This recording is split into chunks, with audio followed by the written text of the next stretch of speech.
আসসালামু আলাইকুম। আসতে পারি স্যার? আমি ভিতরে ঢুকে চেয়ারের সামনে দাঁড়িয়ে গেলাম। আমায় বসতে বলল। আমি চেয়ারে বসলাম। সামনে দেখলাম 4টা চেয়ার, 3জন আছে, মানে আরেকজন নেই। হঠাৎ কেউ একজন ভিতরে ঢুকলো, বোরখা পরা। ভিতরে ঢুকে ফাঁকা চেয়ারে গিয়ে বসলো। আমি বুঝলাম ইনি বস। মেয়েটা আমার দিকে কিছুক্ষণ তাকিয়ে থেকে বোরখার মুখোশটা খুললো। আমি দেখে টাসকি খেলাম। আরে, এ তো কণা, এখানে কেমনে আসলো? হায় আল্লাহ, অল্পের জন্য বোধহয় সব শেষ। আবার ভাবতেছি কণা এখানে আসলো কেমনে? হয়তো আবার বিয়ে হয়েছে মালিকের ছেলের সাথে। কণার সাথে ইচ্ছে করে ব্রেকআপ করার প্রতিশোধ নেবে মনে হয়। আমার মুখ ভয়ে এমন হয়েছে যে আমি এভারেস্টের সর্বোচ্চ চূড়ায় উঠতে গিয়ে পড়ে গেলাম। আমার সব কল্পনা উড়িয়ে দিয়ে, সার্টিফিকেট দাও। এই যে স্যার, সব সার্টিফিকেট দিলাম। নাম কি তোমার? আমি চুপ করে আছি। সব তো ভালোই, অভিজ্ঞতা আছে নাকি? না স্যার। আর কয়টা ইন্টারভিউ দিয়েছো? প্রায় 20টার মতো স্যার। হয়তোবা তোমার সমস্যা আছে, তাই নেয়নি। আসলে তা নয় স্যার, আমি উচ্চপদস্থ কর্মকর্তাদের টাকা দিতে পারিনি, তাই হয়নি। এখানে চাকরি না হলে কি করবেন? কি আর করবো, অনেক গার্মেন্টস কোম্পানি আছে তো, সেখানে ঢুকে যাব। ঢাকা বিশ্ববিদ্যালয় থেকে অনার্স কমপ্লিট করে গার্মেন্টসে চাকরি করবা?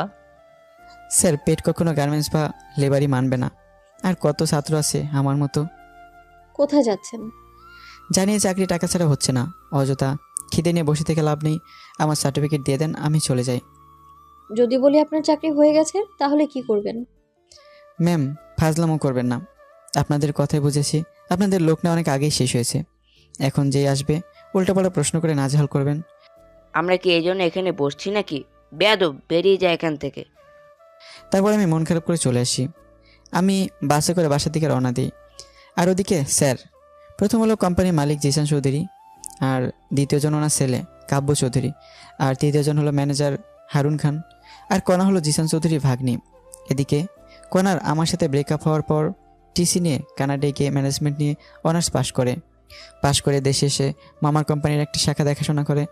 ওরা সবাই লাঞ্চ করতে গেল। ওখানে দেখছো মামুনি, ছেলেটা কি বেয়াদব? আমি তো থাপ্পড় দিতে চেয়েছিলাম। মামা জানো ওই ছেলেটা কে? হবে হয়তো কোনো ছোট লোকের বাচ্চা। কেন মামুনি? মামা ওই ছেলেটাকেই আমি ভালোবাসতাম। তার মানে তুই এই সামান্য ছেলের জন্য দেশ ত্যাগ করেছিলি? ভাই ওকে অপমান করবি না। ফারুকও আমায় ভালোবাসতো, কিন্তু হঠাৎ একদিন এসে সামান্য একটা ভুলের জন্য আমার সাথে ব্রেকআপ করে দেয় আর আমায় অনেক অপমান করে। আমিও সহ্য করতে না পেরে ওকে ছোট লোক জানোয়ার এগুলো বলে ব্রেকআপ করে নিই, আর তারপরই দেশ ছেড়ে চলে যাই। ভালো হয়েছে ছোট লোকের কাছ থেকে বেঁচেছিস। ভাইয়া আসলে তা না, আমি ওখানে গিয়ে কিছুদিন পর বুঝতে পারি ফারুকের কোথাও না কোথাও ঝামেলা হয়েছে, যার কারণে ইচ্ছে করেই আমার সাথে ব্রেকআপ করেছে। কিন্তু ওর সাথে অনেক যোগাযোগ করতে চেয়েও পারিনি আমি, আর আজ ওকে দেখেও কিছুই বলতে পারলাম না। কেন মামুনি? বাবা যে ছেলে ছিল অনেক চঞ্চল আর রসিক স্বভাবের, আজ তার এমন গম্ভীর ভাব দেখে আমার কান্না আসছিল, তাই কথাই বলতে পারিনি আমি। তুমি এখন ওকে ভালোবাসো? মামা, একমাত্র ওর জন্যই আমি দেশে এসেছি, কিন্তু ওর ঠিকানা পাইনি। অনেক খুঁজেছি, ওর বন্ধুদের মাধ্যমে লোকেশন খোঁজার অনেক চেষ্টাও করেছি, কিন্তু পাইনি। সবাই বলে গ্রামে চলে গেছে, কিন্তু কেউ কোনো ঠিকানাই জানে না। তাহলে ছেলেটাকে চাকরি দে। ওর সাথে আমায় আজ যে করেই হোক দেখা করতে হবে। ওর তো ঠিকানাই জানিস না, কেমন করে দেখা করবি? শুনো, ওর চাকরি কনফার্ম করে ওর জিমেইলে একটা মেসেজ করে দাও, আর ওকে আমার পিএ হিসেবে নিয়োগ দাও। আর ওকে বুঝতে দেওয়া যাবে না যে আমি ওকে ভালোবাসি। আর ফারুক মনে করেছে আমার বিয়ে হয়েছে। আর ওর সাথে এমন চুক্তি করতে হবে যেন 10 বছরেও চাকরি ছাড়তে না পারে। আর পারলে ওকে অনেক টাকা লোন দেয়া হবে। মামুনি, তুমি আমার মেয়ের মতোই, যা ভালো বোঝো তাই করো। ওকে মামা। আর ম্যানেজার স্যার, আপনি কাজটি করবেন। ওকে। তারপর ওরা খেয়ে আবার ইন্টারভিউ নিতে শুরু করলো। আর এদিকে আমি বাসে চলে বাসায় আসি। বাসায় এসে দেখি রান্নাঘরে কিছুই নেই। পাশের দোকান থেকে অরেঞ্জ বিস্কুট আর বারবিকিউ চানাচুর এনে খেলাম, আর পানি খেয়ে ঘুমালাম। উঠলাম ছাত্রের ডাকে। আসলে আমি দুটো রুম নিয়ে থাকি, শহর থেকে একটু দূরে। রুম ভাড়া লাগে 4000। ছাত্র পড়ায় 18 জন, 4টা ব্যাচ।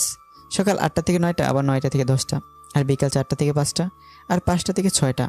কোনো মাসে আরও ছাত্র সংখ্যা কমে যায়। আমার আব্বুর প্রতি মাসে ওষুধ যায় 3000, ছোটো বোনের প্রাইভেট 2000, আর পারিবারিক খরচ 5000 টাকা। আমার খরচ থেকে 4000। কোনো মাসে ছাত্র কমে গেলে আরও টাকা কম হয়। আমার কোনো ছাত্র 2 মাস পরে টাকা না দিয়ে চলে যায়। আর প্রাইভেট বকবক করতে ভালো লাগে না, তাই চাকরির চেষ্টা করছি। যাই হোক, প্রাইভেট শেষে বাড়িতে কল দিয়ে কথা বললাম। অন্য দিন হলে একটু হলেও পড়তে বসি, কিন্তু আজ আর পড়তে বসতে ইচ্ছে নেই। পড়েই বা কী করব? তাই ফোনে অনলাইনে কাজ শেখার কোর্স নিয়ে আমি কথা বলতেছি, তখন একটা মেল আসলো। আমি মেলটা ওপেন করলাম। ওখানে লেখা যে আমার চাকরি কনফার্ম করা হয়েছে, আমাকে কালকে সকাল 10টায় দেখা করতে বলেছে। আমি মনে করলাম কোন আমার অপমান করার জন্যই এই পথ খুলেছে, তাই আমি সেদিকে মনোযোগ দিলাম না। মেসেঞ্জারে আবার ফ্রিল্যান্সিংয়ের কোর্স নিয়ে কথা বলা শুরু করলাম। কথা বলে ঘুমালাম। পরের দিন ছাত্রদের পড়ালাম সকাল 10টা পর্যন্ত। তারপর খিচুড়ি বসিয়ে দিলাম। তখন বাজে সকাল 11টা। আমার ফোনে কল আসলো। আমি প্রথমবার ধরতে পারিনি, ধরলাম দ্বিতীয়বার। আসসালামু আলাইকুম, কে বলছেন? ওয়ালাইকুম সালাম, আমি কোম্পানি থেকে ম্যানেজার হারুন বলছি। আপনাকে আজ ডাকা হয়েছে, আপনি আসেননি কেন? সরি স্যার, আমার মনে ছিল না। এবার বিশ্বাস হলো। আপনি 30 মিনিটের মধ্যে আসেন। Okay sir. এখন কথাটা শুনে ভালো লাগলো। আমি না খেয়ে রেডি হয়ে দিলাম দৌড়। বাসে করে যেতে 11টা 50 বাজলো। আমি অফিসে ঢুকলাম। দারোয়ানের সহায়তা নিয়ে ম্যানেজারের রুমে গেলাম। স্যার, আসবো কি? আসো, বসো। ধন্যবাদ স্যার। আমায় কেন ডাকা হয়েছে? যদিও জানি। তোমার চাকরি হয়েছে, কিন্তু কিছু শর্ত আছে। কী শর্ত স্যার? সেটা অফিসের মালিক বলবে। চলো আমার সাথে। Okay sir. তারপর ম্যানেজার স্যার আমায় জিসান স্যারের কেবিনে নিয়ে গেল। স্যার আমায় বসতে বলল। ম্যানেজার স্যার চলে গেল। কেবিনে আমি আর জিসান স্যার। তুমি কি নিয়ে পড়েছো? স্যার, আমার মূল সাবজেক্ট ছিল আইসিটি, কিন্তু বিজ্ঞানের সব বিষয়ে পারদর্শী ছিলাম। তাহলে তোমায় একটা কাজের দায়িত্ব দেই। ঠিক আছে স্যার। আসলে আমার অফিস 3টা, আর আমার ব্যবসার কাজে সবসময় দেশের বাইরেই থাকতে হয়। তাই হেড অফিস আমার ছেলে দেখে, একটা শাখায় অফিস আমার মেয়ে দেখে, আর একটা আমার ভাগ্নি দেখে। ও, খুব ভালো স্যার। তোমার কাজের দায়িত্ব অনেক বড় হবে এবং বেতনও দ্বিগুণ পাবা। ঠিক আছে স্যার, আমি কিন্তু কোনো অনৈতিক কাজ করতে পারবো না। আরে তেমন কিছু না। তোমার কাজ হচ্ছে আমার এই শাখায় মোট কত টাকা খরচ হলো, শ্রমিকের বেতন কত, কত পিস প্রোডাক্ট সেল হলো, সেগুলো ছক তৈরি করতে হবে। এই কাজ মাসে টানা 7 দিন করলেই হয়ে যায়। সেটা করবা, আর আমার ভাগ্নির বিয়ে হতে হবে। সরি স্যার, সেসব ঠিক আছে, কিন্তু মেয়ে মানুষের বিয়ে হতে পারবো না। ভেবে দেখো, বেতন 40,000 টাকা। তোমার ডিউটি সকাল 9টা থেকে রাত 8টা পর্যন্ত। সকাল আর দুপুরের খাওয়া ভাগ্নির বাসায় খাবা। স্যার, বিয়ে না হলে কি হয় না? আমার বেতন কম হলেও চলবে। সরি বাবা, তাহলে তুমি আসতে পারো। স্যার, আমি রাজি। ফ্রিতে পেয়েছি, এটাই অনেক। এটাতে স্বাক্ষর করো। এটা কেন স্যার? তুমি 5 বছরের আগে চাকরি ছাড়তে পারবে না, সেটার দলিল এটা করে দাও নির্ভয়ে। ওকে স্যার, বলে কোনো কিছু না ভেবেই স্বাক্ষর করলাম। তুমি কাল আসবা। এই কেবিনে আমার ভাগ্নি থাকবে, ওই তোমার বস হবে। সম্মান করবা তাকে, আর পাশের কেবিনটা তোমার। ওকে স্যার, আমি কি এখন যাব? 5 মিনিট দাঁড়াও, তোমার এমপ্লয়ি কার্ড বানানো হচ্ছে, এখনই দিবে। Okay sir. লাঞ্চের সময় আমায় কার্ড দেওয়া হলো। আমি খুশি মনে বাসায় আসলাম। সেদিন প্রাইভেট পড়ে সবাইকে চাকরির কথা বললাম। ছাত্ররা সবাই পরের দিনই বেতন দেবে। যাই হোক, বাসায় কল করে জানালাম। পরের দিন সকাল সকাল হালকা খেয়ে অফিসের দিকে রওনা দিলাম। অফিসে সময় মতো পৌঁছালাম। আজ আমার জয়েনের দিন, আর আমায় কাজ শিখে দেবে বস। আর কালকে জিসান স্যার বলেছে তার ভাগ্নি, অর্থাৎ আমাদের নতুন বস, আমায় কাজ শিখে দেবে এবং আমি বসের পেয়ে। তাই সবার আগে আমায় বসের রুমে যেতে হবে। আমি বসের রুমে দরজায় নক করলাম। আসতে পারি ম্যাম? বসুন। আমি ভিতরে ঢুকে বসের চেয়ারে কনাকে দেখে পড়াই শখ খেয়ে গেলাম। তার মানে কনাই স্যারের ভাগ্নি কাম সারছে, ব্রেকআপের শখ আমায় মিটিয়ে দেবে। আমি ভয়ে ভয়ে ভিতরে গিয়ে কনার সামনের চেয়ারে বসলাম। কেমন আছো ফারুক? জি ম্যাম, আল্লাহর রহমতে ভালোই আছি। আমার ম্যাম ডাকছো কেন? তুমি কি আমায় ভুলে গেছো? ম্যাম, আপনার সাথে যে আগে পরিচয় থাকুক না কেন, এখন আর নেই। এখন শুধু একটাই সম্পর্ক, সেটা হলো বস আর সাধারণ কর্মীর। এমন করে বলো না। তোমার পরিবারের সবাই কেমন আছে? আছে একরকম। আপনি কেমন আছেন? 3 দিন থেকে অনেক খুশিতে আছি। তাই নাকি? আপনার স্বামী কি ব্যবসায় অনেক লাভ করেছে নাকি? কোথাও ঘুরতে যাবেন? না, তেমন কিছু না। আমি বিয়ে করিনি। ভালো তো, আমার কাজটা বুঝিয়ে দিলে ভালো হতো। তোমার কাজ হচ্ছে সব সময় আমার সাথে থাকা। Okay ma'am. তুমি আর আগের সেই ফারুক নেই, যে ফারুক ছিল চঞ্চল আর বন্ধুদের সারা দিন মাতিয়ে রাখতো। আর তুমি এখন এত গম্ভীর কেমনে হয়েছো? সব বাস্তবতা ম্যাম। আমি জানি তুমি আমার সাথে চাপে পড়ে ব্রেকআপ করেছো, কিন্তু কেন করেছো বলবা প্লিজ? আর ওসব কথা বাদ দেন ম্যাম, আমার কেবিন দেখিয়ে দিন। দাঁড়া, আমি আসছি। কণা বাইরে গেল। আমি কণার কেবিনটা দেখতেছি, অনেক সুন্দর আর সব সাজানো, একদম কণার মতো। রুমটি থাই গ্লাস দিয়ে ঘেরা। ভেতর থেকে সব দেখা গেল, বাইরে থেকে দেখা সম্ভব না। আমি বসে আছি চেয়ারে। প্রায় 10 মিনিট পর আসলো হাতে কি যেন একটা নিয়ে। চেয়ারে বসে, বলো না, এতদিন কোথায় ছিলে তুমি আর তোমার ফ্যামিলি? ম্যাম আমি গ্রামে ছিলাম, আমি আমার কেবিনে যাচ্ছি ম্যাম। আর আমার ম্যাম বলবি বল? কনা বাইরে গিয়ে প্যাকেট করে একটা ছুরি কিনে এনেছে। ম্যাম বলা মাত্রই আমার গলায় ছুরি ধরে এইসব কথা বললো। তো তাহলে কি বলে ডাকবো? নাম ধরে অথবা জান পাখি, যা ইচ্ছা বলে ডাকবা। এ হয় না ম্যাম। আরেকবার ম্যাম বল, গলা নামিয়ে দিব একবার, তারপর তোকে গুম করে দিব, কেউ টেরও পাবে না। ওকে, বলবো না। আর নাম ধরে ডাকবো না, তুমি করে বলবো। এই তো ঠিক আছে। এবার তো গলা ছেড়ে দাও। দাঁড়াও, আরো কথার উত্তর দাও আমাকে। কি কথা? আমার সাথে বিনা কারণে ব্রেকআপ কেন করেছো? বাধ্য হয়েছে করতে। আমার পরিবার তো রাজি ছিল তোমার আমার সম্পর্কে, তোমার পরিবারও ছিল, কিন্তু তুমি ব্রেকআপ কেন করলে? কেউ তো তোমায় চাপ দেয়নি, আর তুমি বিসিএসও দিলা না, কেন? এসব বলা সম্ভব না, প্লিজ। বলো না হলে। ইস, আসতে বলতেছি তো, ছেড়ে দিলে বলবো। ওকে। আমি উঠে দৌড় দিয়ে বাইরে যাওয়ার জন্য দরজায় গেলাম। কি দরজা লক করা, কোনা দেখি মুচকে আসতেছে। তুমি ভালো ভালো সব কথার উত্তর দিলে কিছুই বলবো না। বাধ্য হয়ে চেয়ারে বসে, বলো তাহলে, শুরু থেকে বলো। সামনে অনার্স ফাইনাল, হাতে 2 মাস সময় আছে। আমি আদিলের বাসার নোট দিতে গিয়েছি। বাসায় এসে দেখি আমার ছোট বোন কান্না করতেছে। রুমে গিয়ে দেখি আব্বু অচেতন, আর আম্মু মাথায় পানি ঢালতেছে। আমি যখন বুঝতে পারলাম কিছু হয়েছে, তখন আব্বুকে দ্রুত হাসপাতালে ভর্তি করাই। তারপর? আর কি, ডাক্তার বের হয়ে বললো আব্বু স্ট্রোক করেছে। আব্বু কর্ম করতে পারবে না, চলতে পারবে না, এক কথায় অকেজো। পুরো পরিবারের দায়িত্ব তখন আমার উপর। আমার সামনে পরীক্ষা, আব্বুর অফিস থেকে 2 লাখ টাকা দিল। আর ঢাকায় তো অনেক খরচ, আর ছোটো বোনের স্কুল ফি, আব্বুর ওষুধ সহ প্রত্যেক মাসে অনেক টাকা যেত। তাই সবাইকে গ্রামে পাঠিয়ে দিলাম, আর আমি প্রাইভেট পড়ানো শুরু করলাম। তখন তুমি কিছুই জানোনি, আমি বলিনি তোমায়। তোমার স্বপ্নগুলো চুরমার হয়ে গেল, আর তুমি আবার প্রেশার দেওয়া শুরু করলা, সময় দেয় না ইত্যাদি। তাই বাধ্য হয়ে তোমার সামান্য একটা ভুল ধরেই ব্রেকআপ করে দিয়েছি, কারণ তখন আর আমার কোনো উপায় ছিল না। সাবাস, খুব ভালো কাজ করেছো কুত্তা কোথাকার। আমি কি তোমায় ভালোবাসতাম না? আমার একবার বলে কি হতো যে তোমার বাসায় এত বড় একটা ঘটনা ঘটে গেছে? তার জন্য দুঃখিত। এখন আঙ্কেলের কি অবস্থা? ডাক্তার বলেছে 5 বছরের মধ্যে যদি অপারেশন করতে পারি তাহলে সম্পূর্ণ সুস্থ হয়ে যাবে। তার জন্য 20 লাখ টাকা লাগবে, আর আমার পক্ষে 20 লাখ টাকা জোগাড় করা সম্ভব না, তাই হাল ছেড়ে দিয়েছি। আমি দিলে নিবে কি? করুণা করছো আমায়? দেখো, করুণা করছি না, আমি জানি যদি আমি তোমার টাকা দিতে চাই তুমি নিবে না, তাই অফিস থেকে লোনের ব্যবস্থা করব। তাহলে আমি রাজি। ওকে, এখন চলো তোমার কাজ শিখিয়ে দিই। ওকে। কোন আমাকে আমার কেবিনে নিয়ে আসলো, তারপর কম্পিউটারে ছক তৈরি করা শেখাচ্ছে। আমি এই সাবজেক্ট নিয়েও পড়েছি, তাই অভিজ্ঞতা আছে, দ্রুতই শিখে নিলাম। কোনা আমার বাকি কাজ কমপ্লিট করতে বলে চলে গেল। আমি কাজ করতে লাগলাম, তখন একটা অপরিচিত মেয়ে রুমে ঢুকলো। Hello, hello. কথা বলার ইচ্ছে নেই, তবুও ভদ্রতার খাতিরে বললাম, আমি লিপি। আপনার নাম? আমার নাম ফারুক। আপনি পড়ালেখা কোথা থেকে করেছেন? ঢাকা ইউনিভার্সিটি থেকে। আপনি? জাহাঙ্গীরনগর থেকে। আপনি রিলেশন করেন না? করতাম, কিন্তু ব্রেকআপ হয়েছে। ভালো তো। হুম। আপনি কথা কম বলেন কেন? ভালো লাগে তাই। আপনি অনেক হ্যান্ডসাম। ধন্যবাদ। আমরা কি একে অপরকে তুমি করে বলতে পারি? আপনি পারবেন, কিন্তু আমি আপনি করেই বলবো। তা কি করে হয়? এমনি যদি পারেন করবেন, না হলে নেই। চেষ্টা করব। আমি আবার কাজে মনোযোগ দিলাম, আর এদিকে লিপি বকবক করে যাচ্ছে। আমি মাঝে মাঝে করতেছি। জানি না কাজ কতক্ষণ করেছি।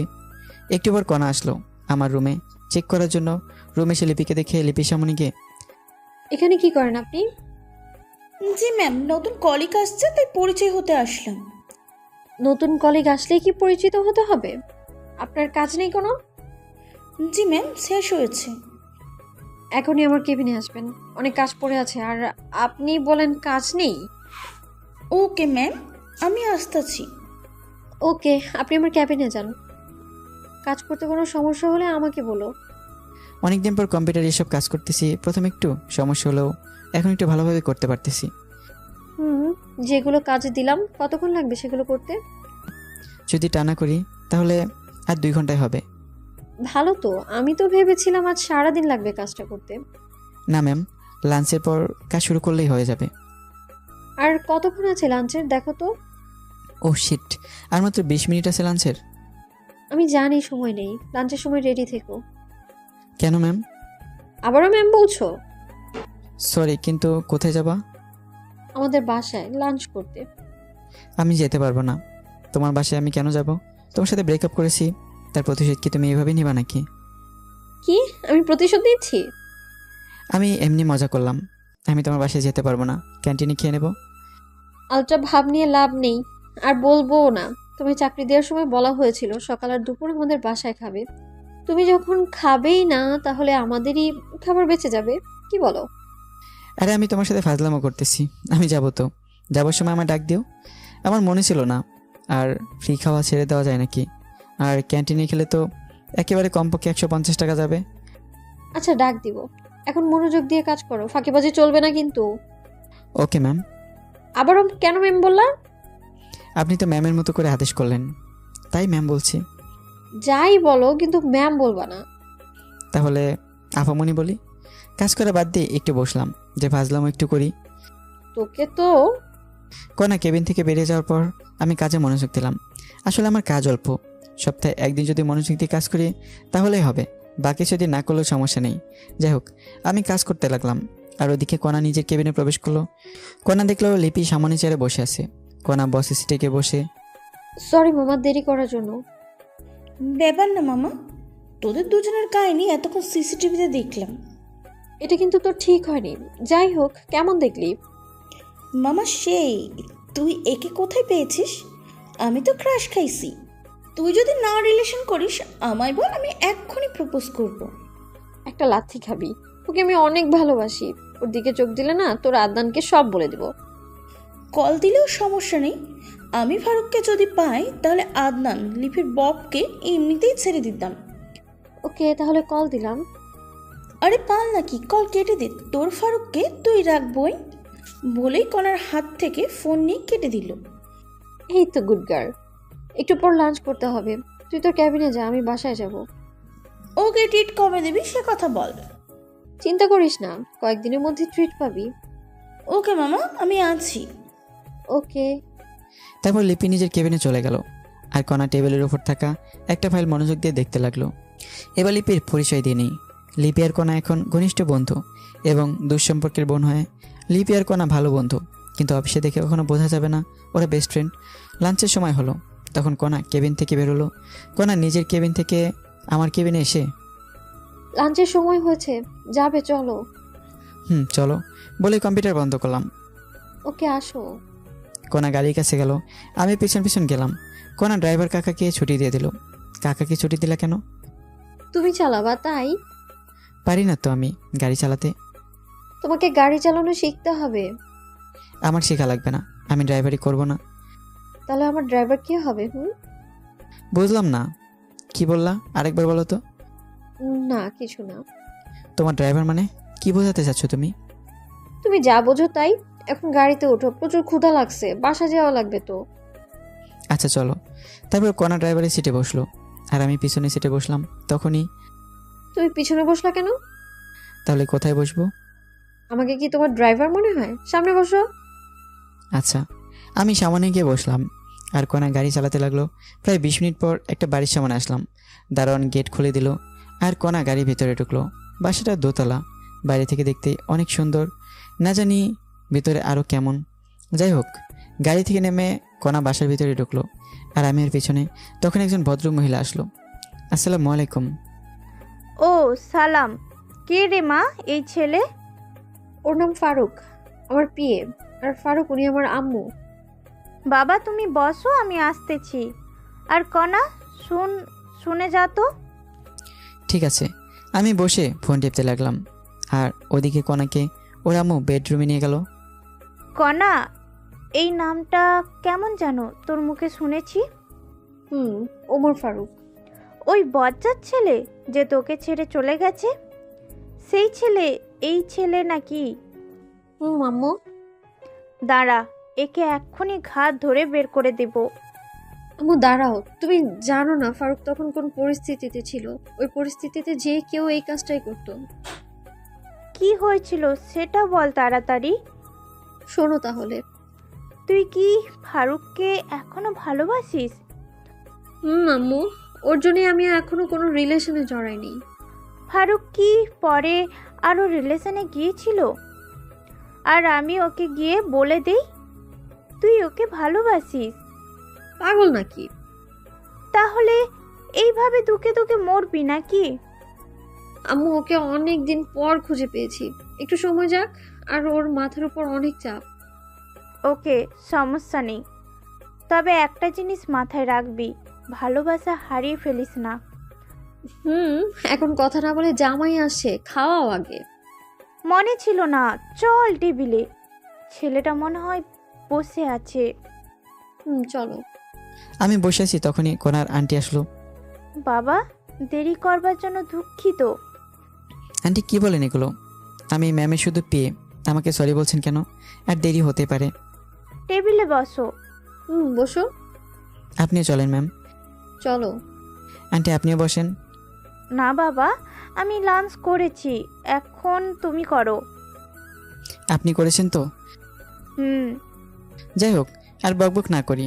খাওয়া শেষে আন্টির হাতের পাকের অনেক প্রশংসা করলাম, কারণ মুরগির মাংস সুন্দর হয়েছিল। তারপর কণা আমাকে ওদের বাসা দেখাতে নিয়ে গেল।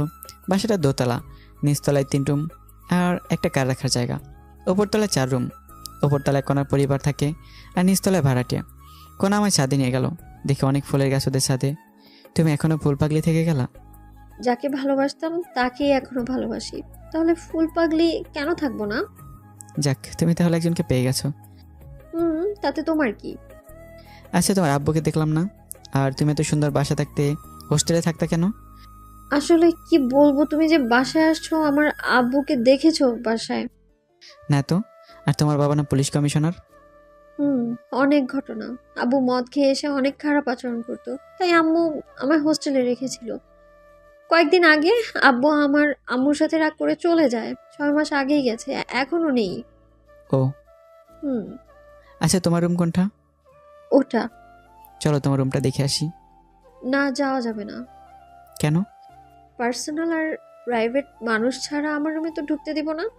হারামজাদা, আমার রুমের দেয়ালে শুধু তোমারই ফটো, দেখলে ঝামেলা করবা তুমি, তাই তোমার রুমে নিয়ে যাব না আমি। আর কালকে সব সরিয়ে দিব, কোনো মনে মনে বলল। সরি, প্রাইভেট জিনিস আপনার। আসলে মেয়ে মানুষের রুম তো, আর আজ আমি গুছাইনি। কালকে ঢুকবা, সমস্যা নেই। হ্যাঁ না লাগবে না, চলো অফিসে যেতে হবে। ওকে চলো। তারপর আমরা ছাদ থেকে নিচে আসলাম।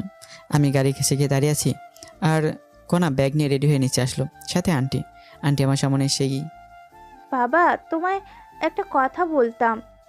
একটা কেন আন্টি? যত সে জিজ্ঞেস করেন। কণা, তুই নিচে একটু দাঁড়া, আমরা আসতেছি। ওকে আম্মু। আমি আর আন্টি যাচ্ছি, তখনই বাবা, একটা কথা বলো তো, তুমি কি আগে থেকে কণাকে চেনো? না আন্টি। দেখো বাবা, আমার কাছে মিথ্যে বলবা না। আচ্ছা, তুমি আমার সাথে আসো। চলেন। আন্টি আমার কোনা বেডরুমে নিয়ে গেল।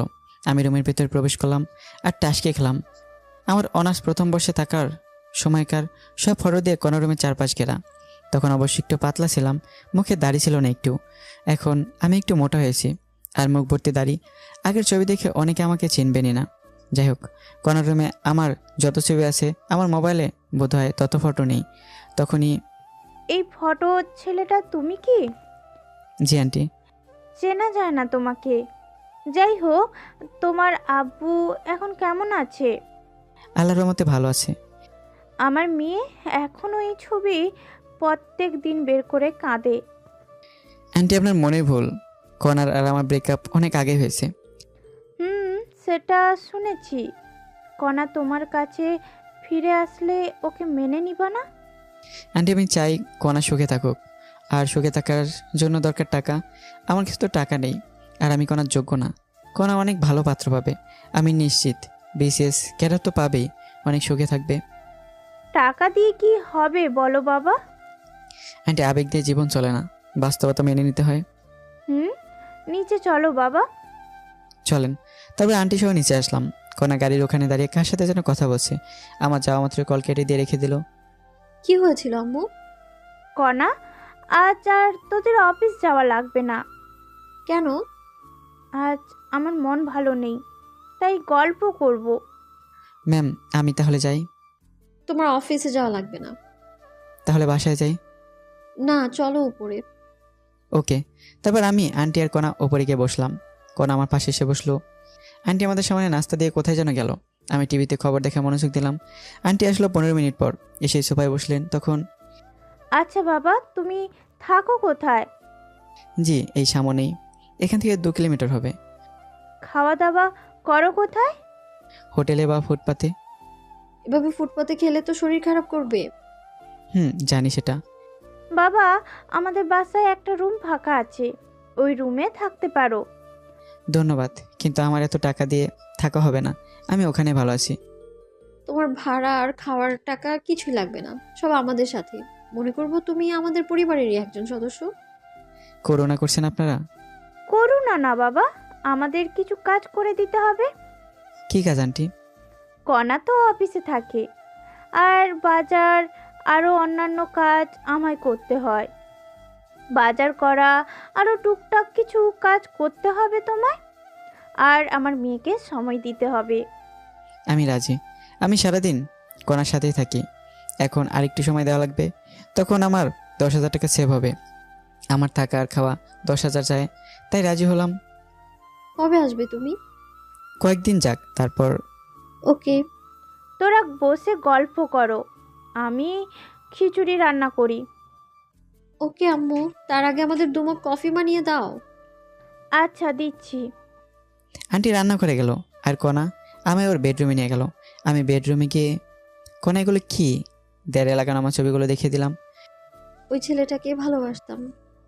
ওটা তো আমার ফটো, আর তোমার সাথে তো আমার ব্রেকআপ হয়ে গেছে, তাহলে এই ফটোগুলো রাখছো কেন? সেই ছেলেটাকে যে এখনো পাগলের মতো ভালোবাসি। তোমার ঢং। বলে চেয়ার টেনে নিয়ে ফটোগুলো ছেঁড়ার জন্য হাত বাড়ালাম। যদি একটা ফটো ছিল না, তোমার অবস্থা খারাপ আছে বলে দিলাম। প্লিজ এমন পাগলামো করো না, তোমার আম্মু জানতে পারলে ঝামেলা হয়ে যাবে। আম্মু সব জানে। দেখো কণা, তুমি আমার চেয়ে অনেক ভালো ছেলে পাবা, পয়সাওয়ালা জামাই পাবা, আর এগুলো দেখলে তোমার অনেক সমস্যা হবে। এই তোকে সেটা বলতে হবে? আমি কি করব? ওকে, তুমি কি করো করো। আমি তাহলে আজকে চাকরি ছেড়ে দিচ্ছি, থাকবো না আর এই শহরে। সেই সুযোগ নেই চান্দু। দেখা যাবে। বলে আমি চলে আসতে তুললাম, তখনই কণা আমার হাত টেনে ওর বিছানায় বসালো। 5 বছরের এগ্রিমেন্টের কথা মনে আছে তো? যদি চাকরি না করো কমপক্ষে 2 বছরের জেল তো হয়েই যাবে। হলেও সমস্যা নেই, কি করবে আমায়? এখন যে চাকরির হাহাকার, 2 দিন পরে অন্য লোক পেয়ে যাবে। যদি জেল হয় তোমার পরিবারের কি হবে ভেবে দেখেছো? তাহলে কি করবা? আমি চাকরি করব। এই তো গুড বয়। কিছুক্ষণ আমরা দুজনে চুপ হয়ে আছি। নীরবতা ভাঙলো আন্টির কফি আনার কারণে। আন্টি কফি দিয়ে গেল। কণা আর আমি কফি পান করতেছি, তখনই, কণা তুমি যেটা ভাবছো সেটা সম্ভব নয়। তুমি অন্য কাউকে ভালোবাসো?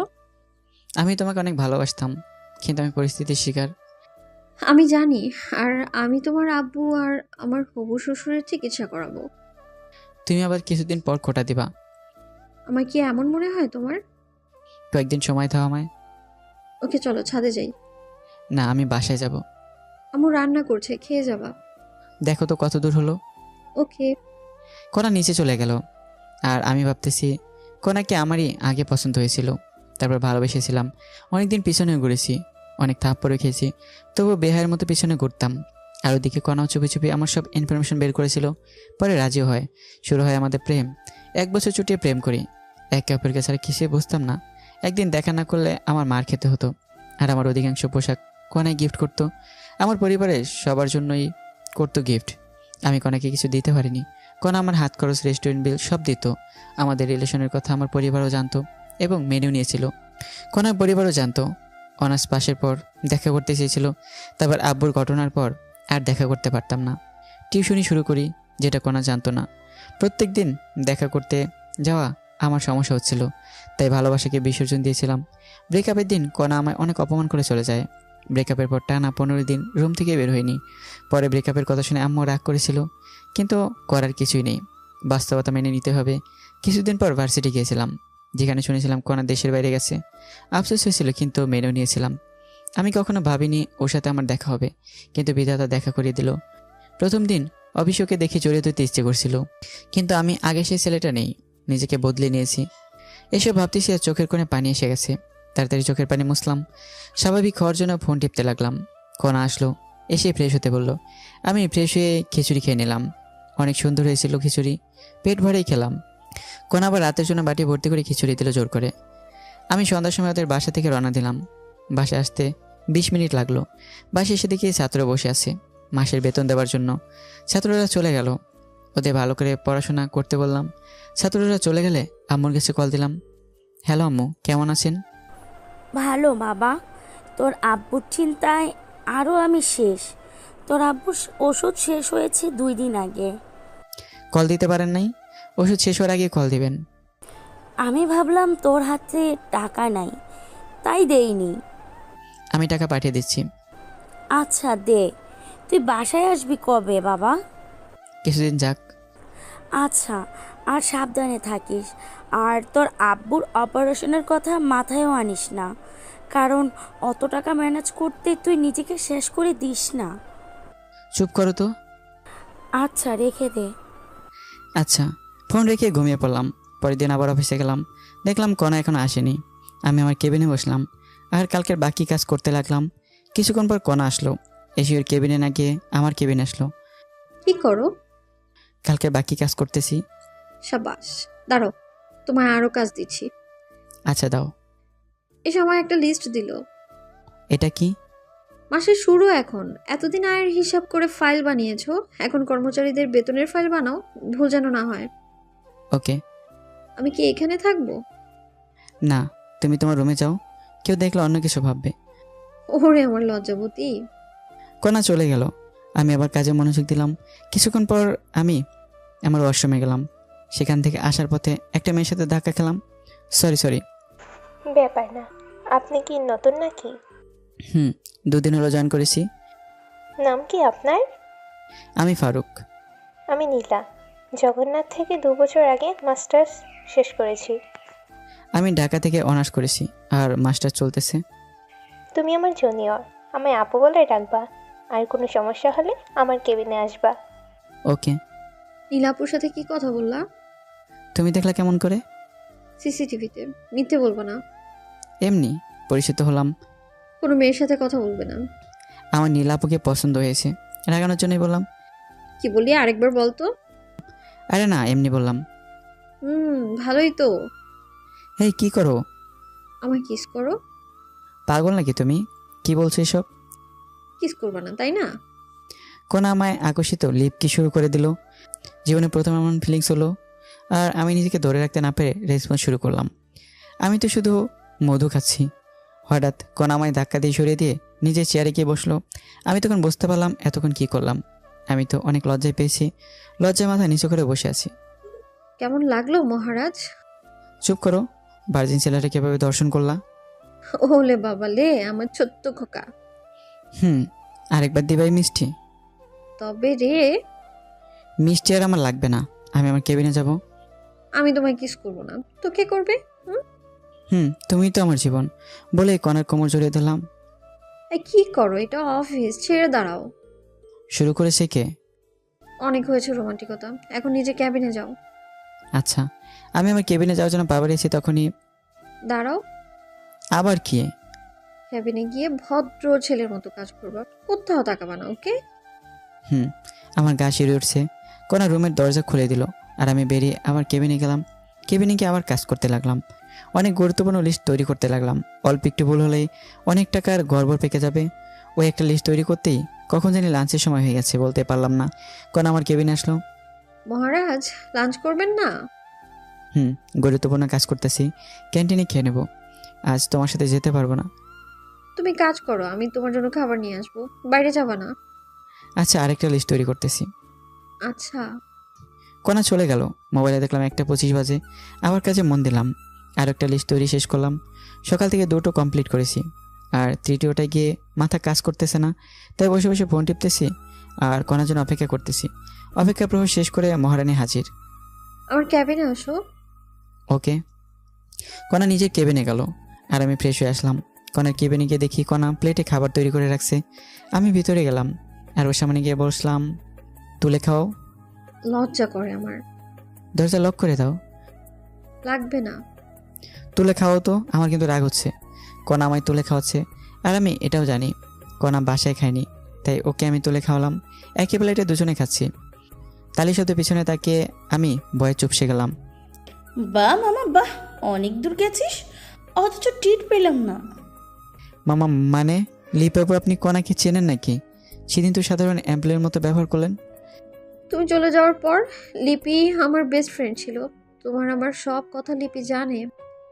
শালি দিলি তো রোমান্টিক মুডটা নষ্ট করে। দুলাভাই আমায় তুলে খাওয়াবে না। আসো। খবরদার। দুলাভাই লাগবে না। কোনা আমার ভাগেরটা কই? দরজা লক করে দিয়ে এসে বস, তোর জন্যই এনেছি। সত্যি? দে তো মামা। তারপর কণা লিপিকেও খাবার দিল। লিপি খাচ্ছে। হ্যাঁ করো। পেট ভরে গেছে। মিথ্যে বলতে পারো না, বলো কেন? লিপি থাকলেও সমস্যা নেই, ওরও একটু জ্বলুক। আচ্ছা দাও। তারপর আমরা একে অপরকে খাইয়ে দিয়ে খাওয়া শেষ করলাম। খাওয়া শেষে কণা সব গুছিয়ে রাখলো, সাথে লিপি সহযোগিতা করলো। আমরা তিনজনে গল্প করতে লাগলাম। তখনই আমার ফোনে কল আসলো। পকেট থেকে ফোন বের করে দেখি আম্মু কল দিয়েছে। কণা লিপিকে চুপ থাকতে বলে আমি আম্মুর কল ধরলাম। তুই কোথায় বাবা? আমি অফিসে আছি আম্মু। কেন, কোনো সমস্যা হয়েছে কি? বাবা, তোর আব্বু 2 দিন ওষুধ না খাওয়ায় আজ মারাত্মক অসুস্থ। খুব তাড়াতাড়ি হাসপাতালে নিয়ে যাও। আমরা এখন গাইবান্ধার SKS হাসপাতালে আছি। ওরও বলল তোর আব্বুর অবস্থা খারাপের দিকে যাচ্ছে। কি বললো ডাক্তার? 1 মাসের ভেতরে অপারেশন না করালে তোর আব্বুকে বাঁচানো যাবে না। আব্বুর কিছু হবে না, আমি আছি তো। কাল তুই বাসায় আয়। আচ্ছা রাখি। ফোনটা কেটে ছোপায় বসলাম। কণা লিপি কি জিজ্ঞেস করলো তা শুনতেই পারলাম না। আমার কাছে 1 টাকাও ক্যাশ নেই, অথচ আজকের মধ্যে 20 লাখ টাকা লাগবে। কোথায় পাবো আমি এত টাকা? মাথায় শুধু টাকার চিন্তা আর মুখেও টাকা আর টাকা। টেনশনে আমার মাথা ধরে আসলো। তারপর আমি জ্ঞান হারিয়ে ফেলি। তারপর কি হয়েছে আমার মনে নেই। যখন আমি স্বাভাবিক অবস্থায় আসি তখন আমি দেখলাম আমি হাসপাতালে। আমার মাথার কাছে কণা বসা, সামনের বেঞ্চে লিপি আর আন্টি বসে আছে। আমি এখানে কেমনে আসলাম? তোমার ফোন আসার পর তুমি অজ্ঞান হয়ে গেছো। তারপর আমি আর লিপি অফিসের সবার সহযোগিতা হসপিটালে নিয়ে আসলাম। 1 ঘন্টা পর জ্ঞান ফিরলো। আচ্ছা বলো তো কি হয়েছিল যার কারণে অতিরিক্ত টেনশন করেছো? আমার আব্বু 2 দিন ওষুধ খায়নি, আজ নাকি মারাত্মক অসুস্থ, হাসপাতালে আছে। বলো কি কি কখন হয়েছে? আমাকে তো বলতে পারতা। প্লিজ তুমি যে করে হোক 20 লাখ টাকা ম্যানেজ করে দাও। তুমি যা বলবো আমি তাই করব। আব্বুর কথা মনে হওয়া মাত্রই কণার পা ধরে কথাটা বললাম। টাকা দিয়ে কি করবা? আব্বুর অপারেশন 1 মাসের মধ্যে না করালে বাজাতে পারবো না। প্লিজ ব্যবস্থা করো। তোমার আব্বু এখন কোথায় আছে? গাইবান্ধার একটা প্রাইভেট হাসপাতালে। তুমি এখনই অ্যাম্বুলেন্সে করে আমার শ্বশুর শাশুড়ি আর ননদকে ঢাকায় আসতে বলো। আমি টাকা রেডি করছি। আর আমার শর্তগুলো পড়ে শুনবা, ঠিক আছে? আচ্ছা। আম্মু আমার অ্যাকাউন্টে মাত্র 13 লাখ টাকা আছে। মামুনি, তুই তো জানিসই আমার অ্যাকাউন্টে 5 লাখ আছে। আরও লাগবে, কমপক্ষে 22 লাখ টাকা লাগবে, ওর খরচ সহ। দেখ আমার অ্যাকাউন্টে 2 লাখ আছে। আমি আব্বুকে কল দিয়ে এখনই 5 লাখ টাকা নিয়ে আসতে বলি। যদি থাকে এখনই বলো। ওকে। লিপি ওর আব্বুকে কল দিয়ে সব খুলে বলল। ওর আব্বুর ক্যাশ টাকা ছিল, আর কিছু বাকি টাকা ব্যাংকে থেকে তুলে সন্ধ্যা থেকে নিয়ে আসবে বলল। তারপর কণা আমার কাছে এসে, চিন্তা করো না, টাকা ম্যানেজ করেছি। আল্লাহ সহায় হলে আমার শ্বশুরের কিছুই হবে না। আমি সারা জীবন তোমার কেনা দাস হয়ে থাকবো। কণাকে কাছে টেনে কপালে আলতো চুমু দিয়ে, ছাড়ো, সামনে আম্মু দেখছে। এখন ব্যাংকে যাওয়া লাগবে, দেরি হলে ব্যাংক বন্ধ করবে তো। চলো। আন্টি মানে হবু শাশুড়ি। কণা আর লিপিকে নিয়ে ব্যাংকের উদ্দেশ্যে রওনা দিলাম। মনটা আমার চটপট করতেছে। আবার আম্মুর কাছে কল দিলাম। আম্মু, আব্বুর কি অবস্থা? এখন স্বাভাবিক হয়েছে। ওখানে আদনান মানে চাচাতো ভাই থাকলে দাও তো। কথা বল। আদনান, আব্বু কি স্বাভাবিক? ভাইয়া, বড় আব্বু এখন স্বাভাবিক। আমি ঢাকায় যাওয়ার সব ব্যবস্থা করেছি, এখন রওনা দিব। সাবধানে নিয়ে আসিস। চিন্তা করতে হবে না, আমি ঢাকায় পৌঁছে কল দিব। ওকে, আমি টাকা ম্যানেজ করার চেষ্টা করতেছি। আমরা গাড়িতে উঠেছি, রওনা দিব। রাখি। ওকে, ফোন কেটে দিলাম। কারণ আমরা ব্যাংকে পৌঁছে গেছি। একসাথে 2 রিলেটিভ অ্যাকাউন্ট থেকে 14 লাখ টাকা তুলতে অনেক ঝামেলা তৈরি হলো। যখন আমার আব্বুর এমার্জেন্সি অপারেশনের রিসিপ্ট দেখালাম তখন ক্যাশ দিল। টাকা নিয়ে অনেক সাবধানে কনার বাসায় আসলাম, কারণ দেশে অনেক চোর বাটপার আছে। টাকা গোপন জায়গায় রেখে দিলাম। আমার পরিবার আসতেছে, তাই আমার হবু শাশুড়ি বিরিয়ানি আর কলিজা ভুনা রান্না করতেছে। মনটা এখন হালকা লাগছে, খুশিতে কান্না করে দিলাম। তখনই কনা এসে হাত ধরে টেনে ও রুমে নিয়ে গেল। এই হারামজাদা, কান্না করছে কেন? খুশিতে কান্না চলে আসছে। কান্না করো না প্লিজ। তুমি কান্না করলে আমারও চোখে পানি চলে আসে। আমি তোমাকে পেয়ে ধন্য হয়ে গেছি। শর্তগুলো মনে রেখো কিন্তু। যাই করো, আমার পরিবারকে ফেলে দিতে বলবা না। এইসব না, কয়েকটা শর্ত বলে দিই। শুধু আমায় ভালোবাসতে হবে, আমায় কয়েকদিনের মধ্যে বিয়ে করতে হবে, সেখানে আমার ফ্যামিলি আর তোমার ফ্যামিলি একসাথে থাকবো, অন্য মেয়ের দিকে তাকালে চোখ তুলে ফেলবো, আর বাকি শর্ত পরে বলবো। বলো রাজি কিনা? আমি তোমার সব শর্তে রাজি বলেই কনাকে জড়িয়ে ধরে বিছানায় ফেলে দিলাম। তখনই হবু শাশুড়ি ডাক দিল। কনা আমায় ধাক্কা দিয়ে বিছানায় ফেলে বসলো।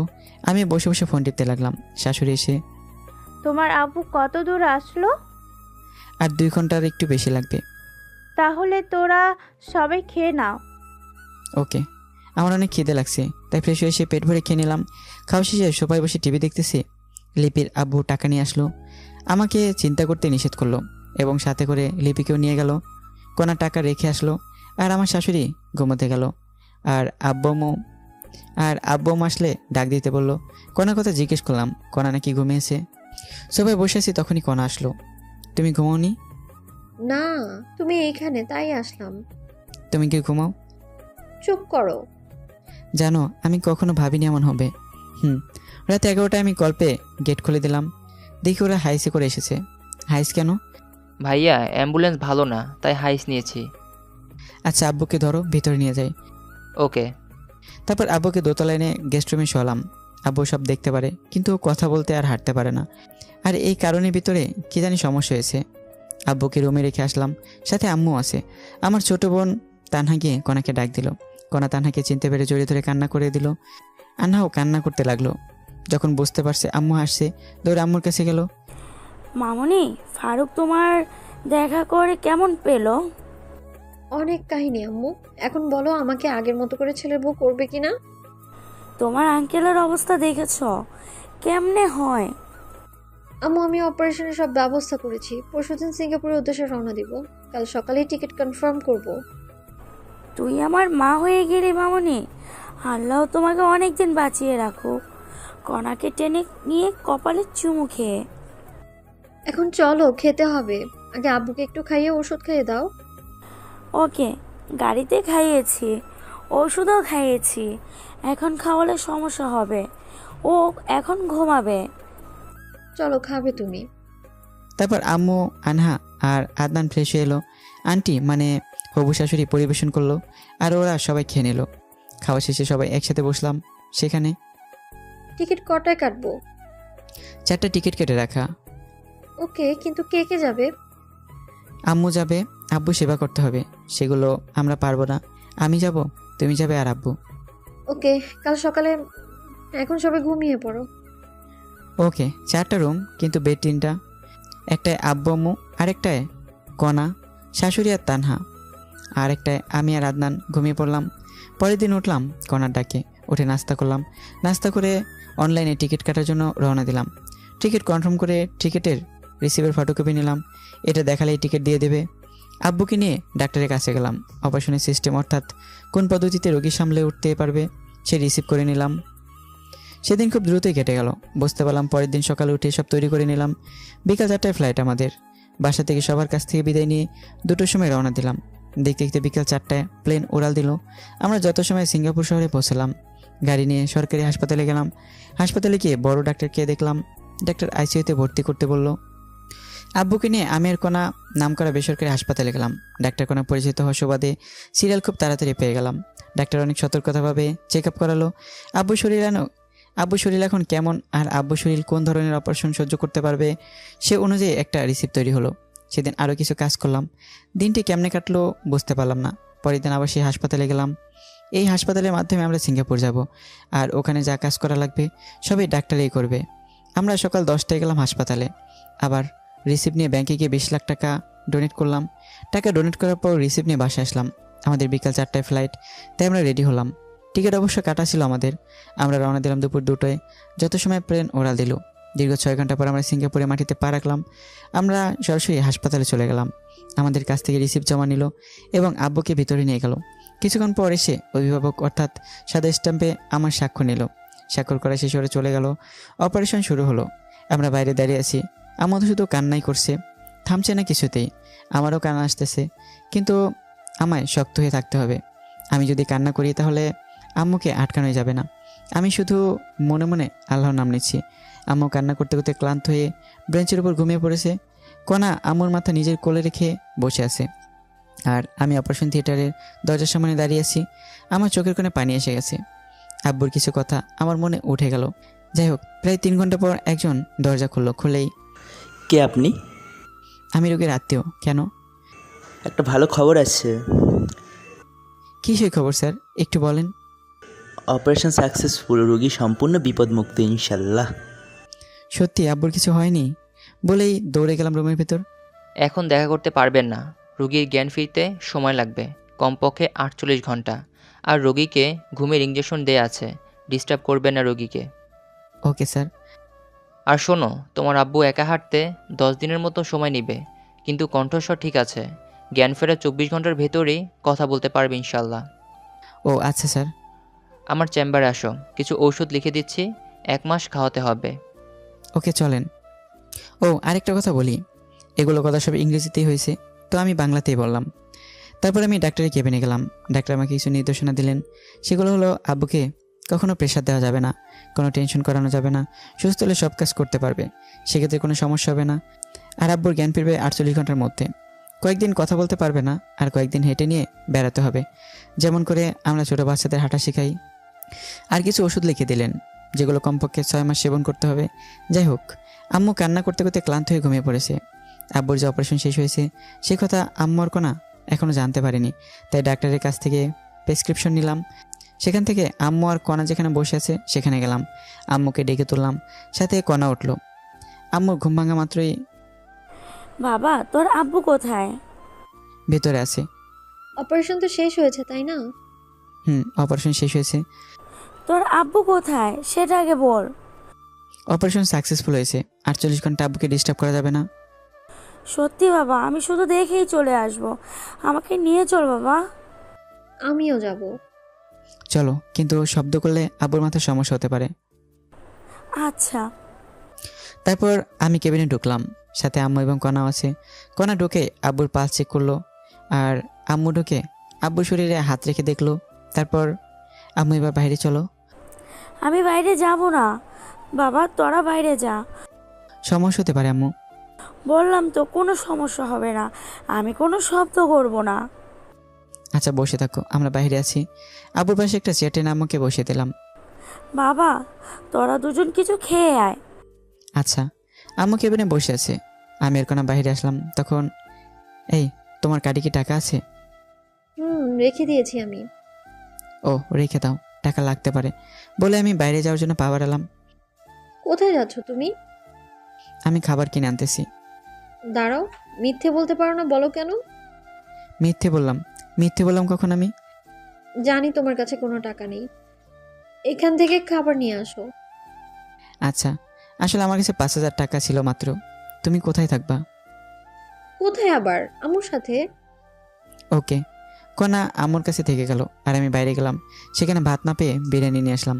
4 প্যাকেট বিরিয়ানি নিয়ে আসলাম। এসেই, আম্মু এইদিকে এসে তুলে খাও আমাদের। আচ্ছা চল। তারপর আম্মু আমাকে আর কন্যাকে খাইয়ে দিচ্ছে, আর আমরা দুজন আবার আম্মুকে খাওয়াচ্ছি। খাওয়ার এক পর্যায়ে আজ আমি অনেক খুশি। আমি প্লাস কণা আমরাও। আজ আব্বুর অপারেশন হলে অনেক শান্তি লাগছে। সেটাই। কণা টাকা না দিলে সেটা হতো না কখনোই। তোর আব্বু সুস্থ হলে তোদের বিয়ে দেব। আগে আব্বু সুস্থ হোক। মেয়েদের মতো লজ্জা পাস কেন? আচ্ছা মামুনি, 3-4 মাস পর বিয়ে হলে কোনো সমস্যা হবে তোমার? আম্মু আপনারা যখন দেবেন আমি তখনই রাজি, কিন্তু বাসায় গিয়ে ওর সাথে আমার রেজিস্ট্রি করে রাখতে হবে।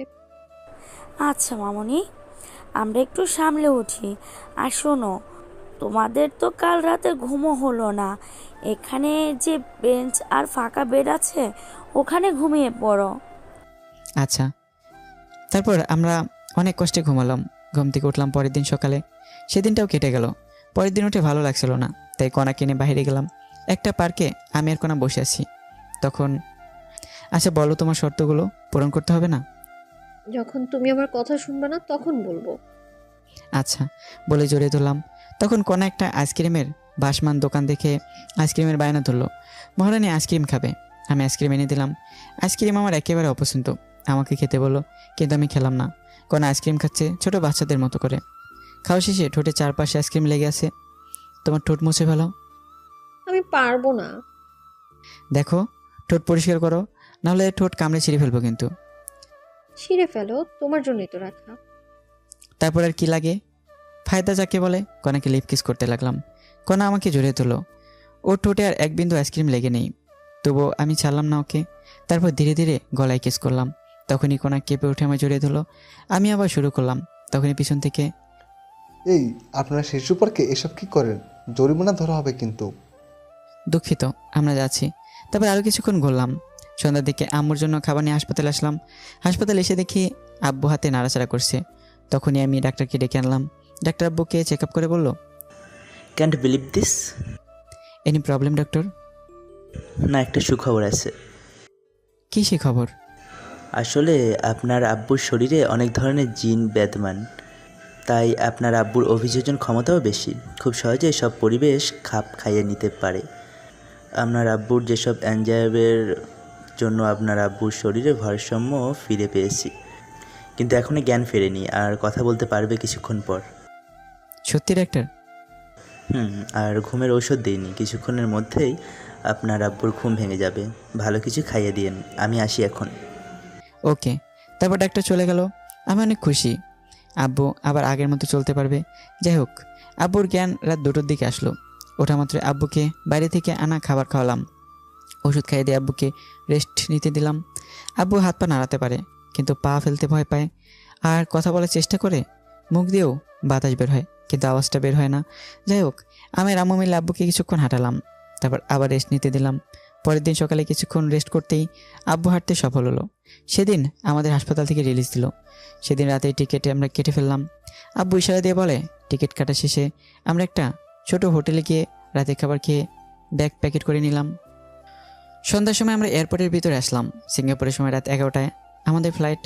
আগের থেকে জানতাম অনেক সময় ভিড়ে বসে থাকা লাগবে, তাই রাতের জন্য হালকা নাস্তা নিয়েছিলাম। রাত 9টার দিকে নাস্তা করলাম সবাই মিলে। আমরা এয়ারপোর্টের ভিতরে সোফায় বসে আছি।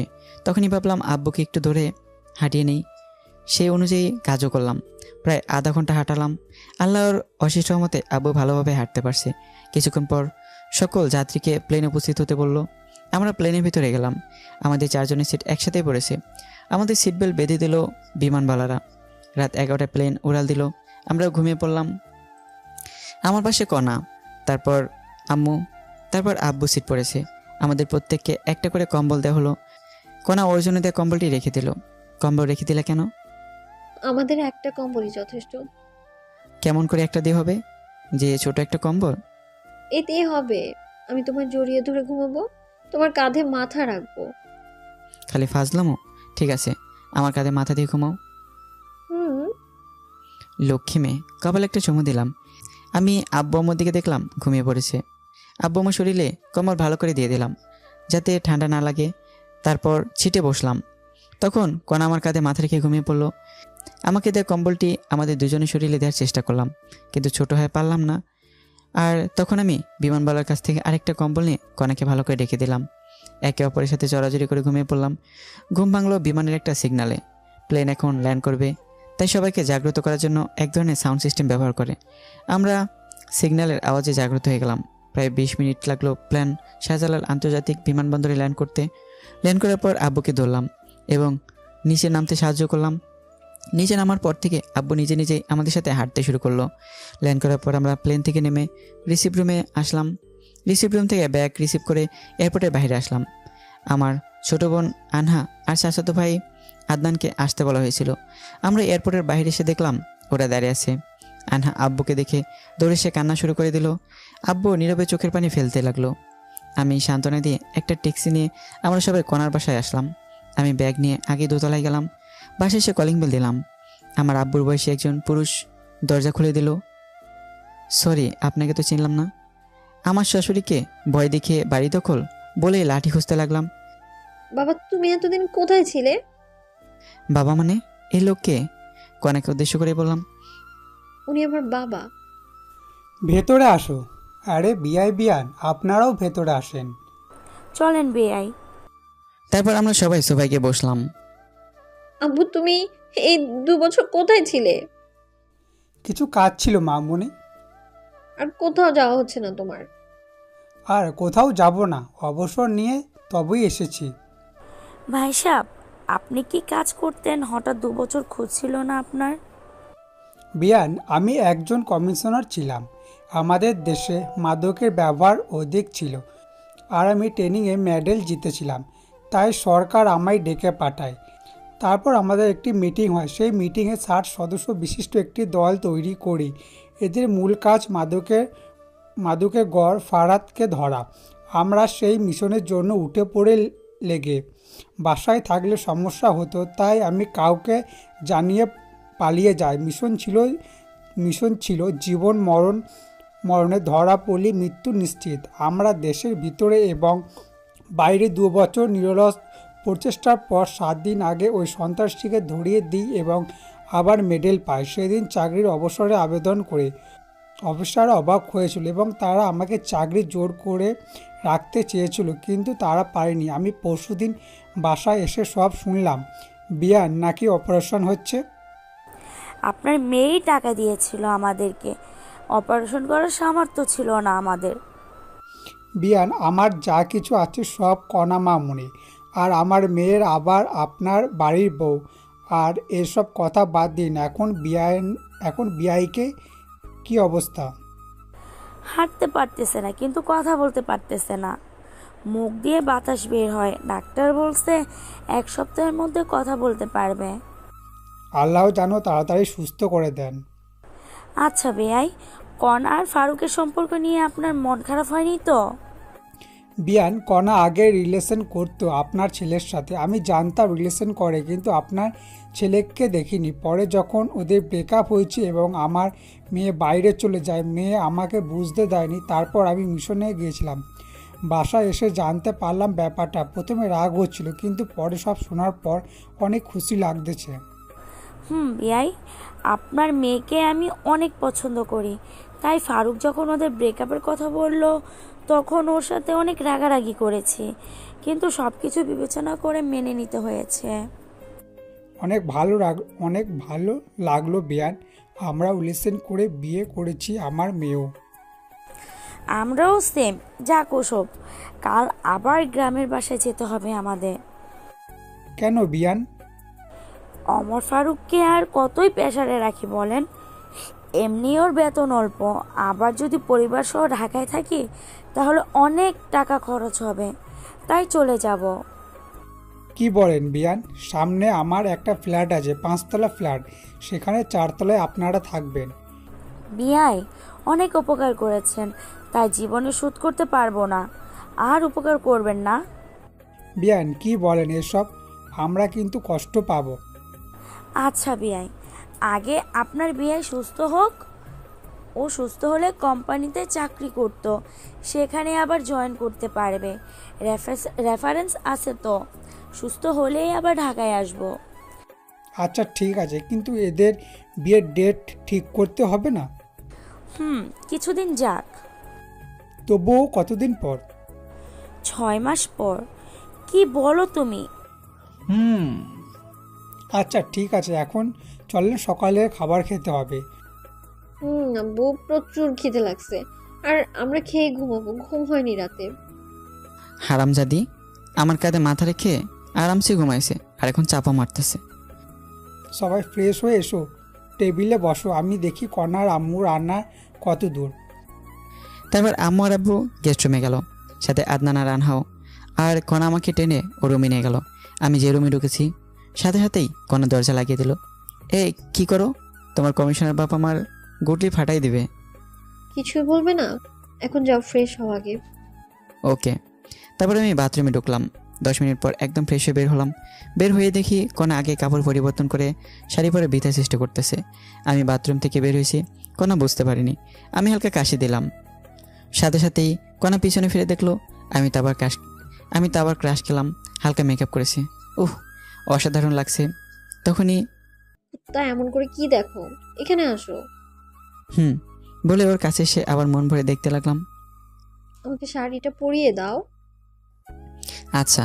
তারপরে আমি কণার শাড়ি কুচি ধরলাম, ধবধবে পেট, নাভির 2 ইঞ্চি উপর একটা তেল। আমি নিজেকে কন্ট্রোল করার চেষ্টা করতেছি, আর কণা সেটা বুঝতে পেরেছে। কণার আমার খাতে হাত রেখে আছে। আমি কুচি সুন্দরভাবে গুছিয়ে কোমরে গুজলাম। তখনই কণা আমার হাত চেপে ধরলো আর মাথা পেটের সাথে চেপে ধরলো। আমি নিজেকে ধরে রাখতে পারলাম না।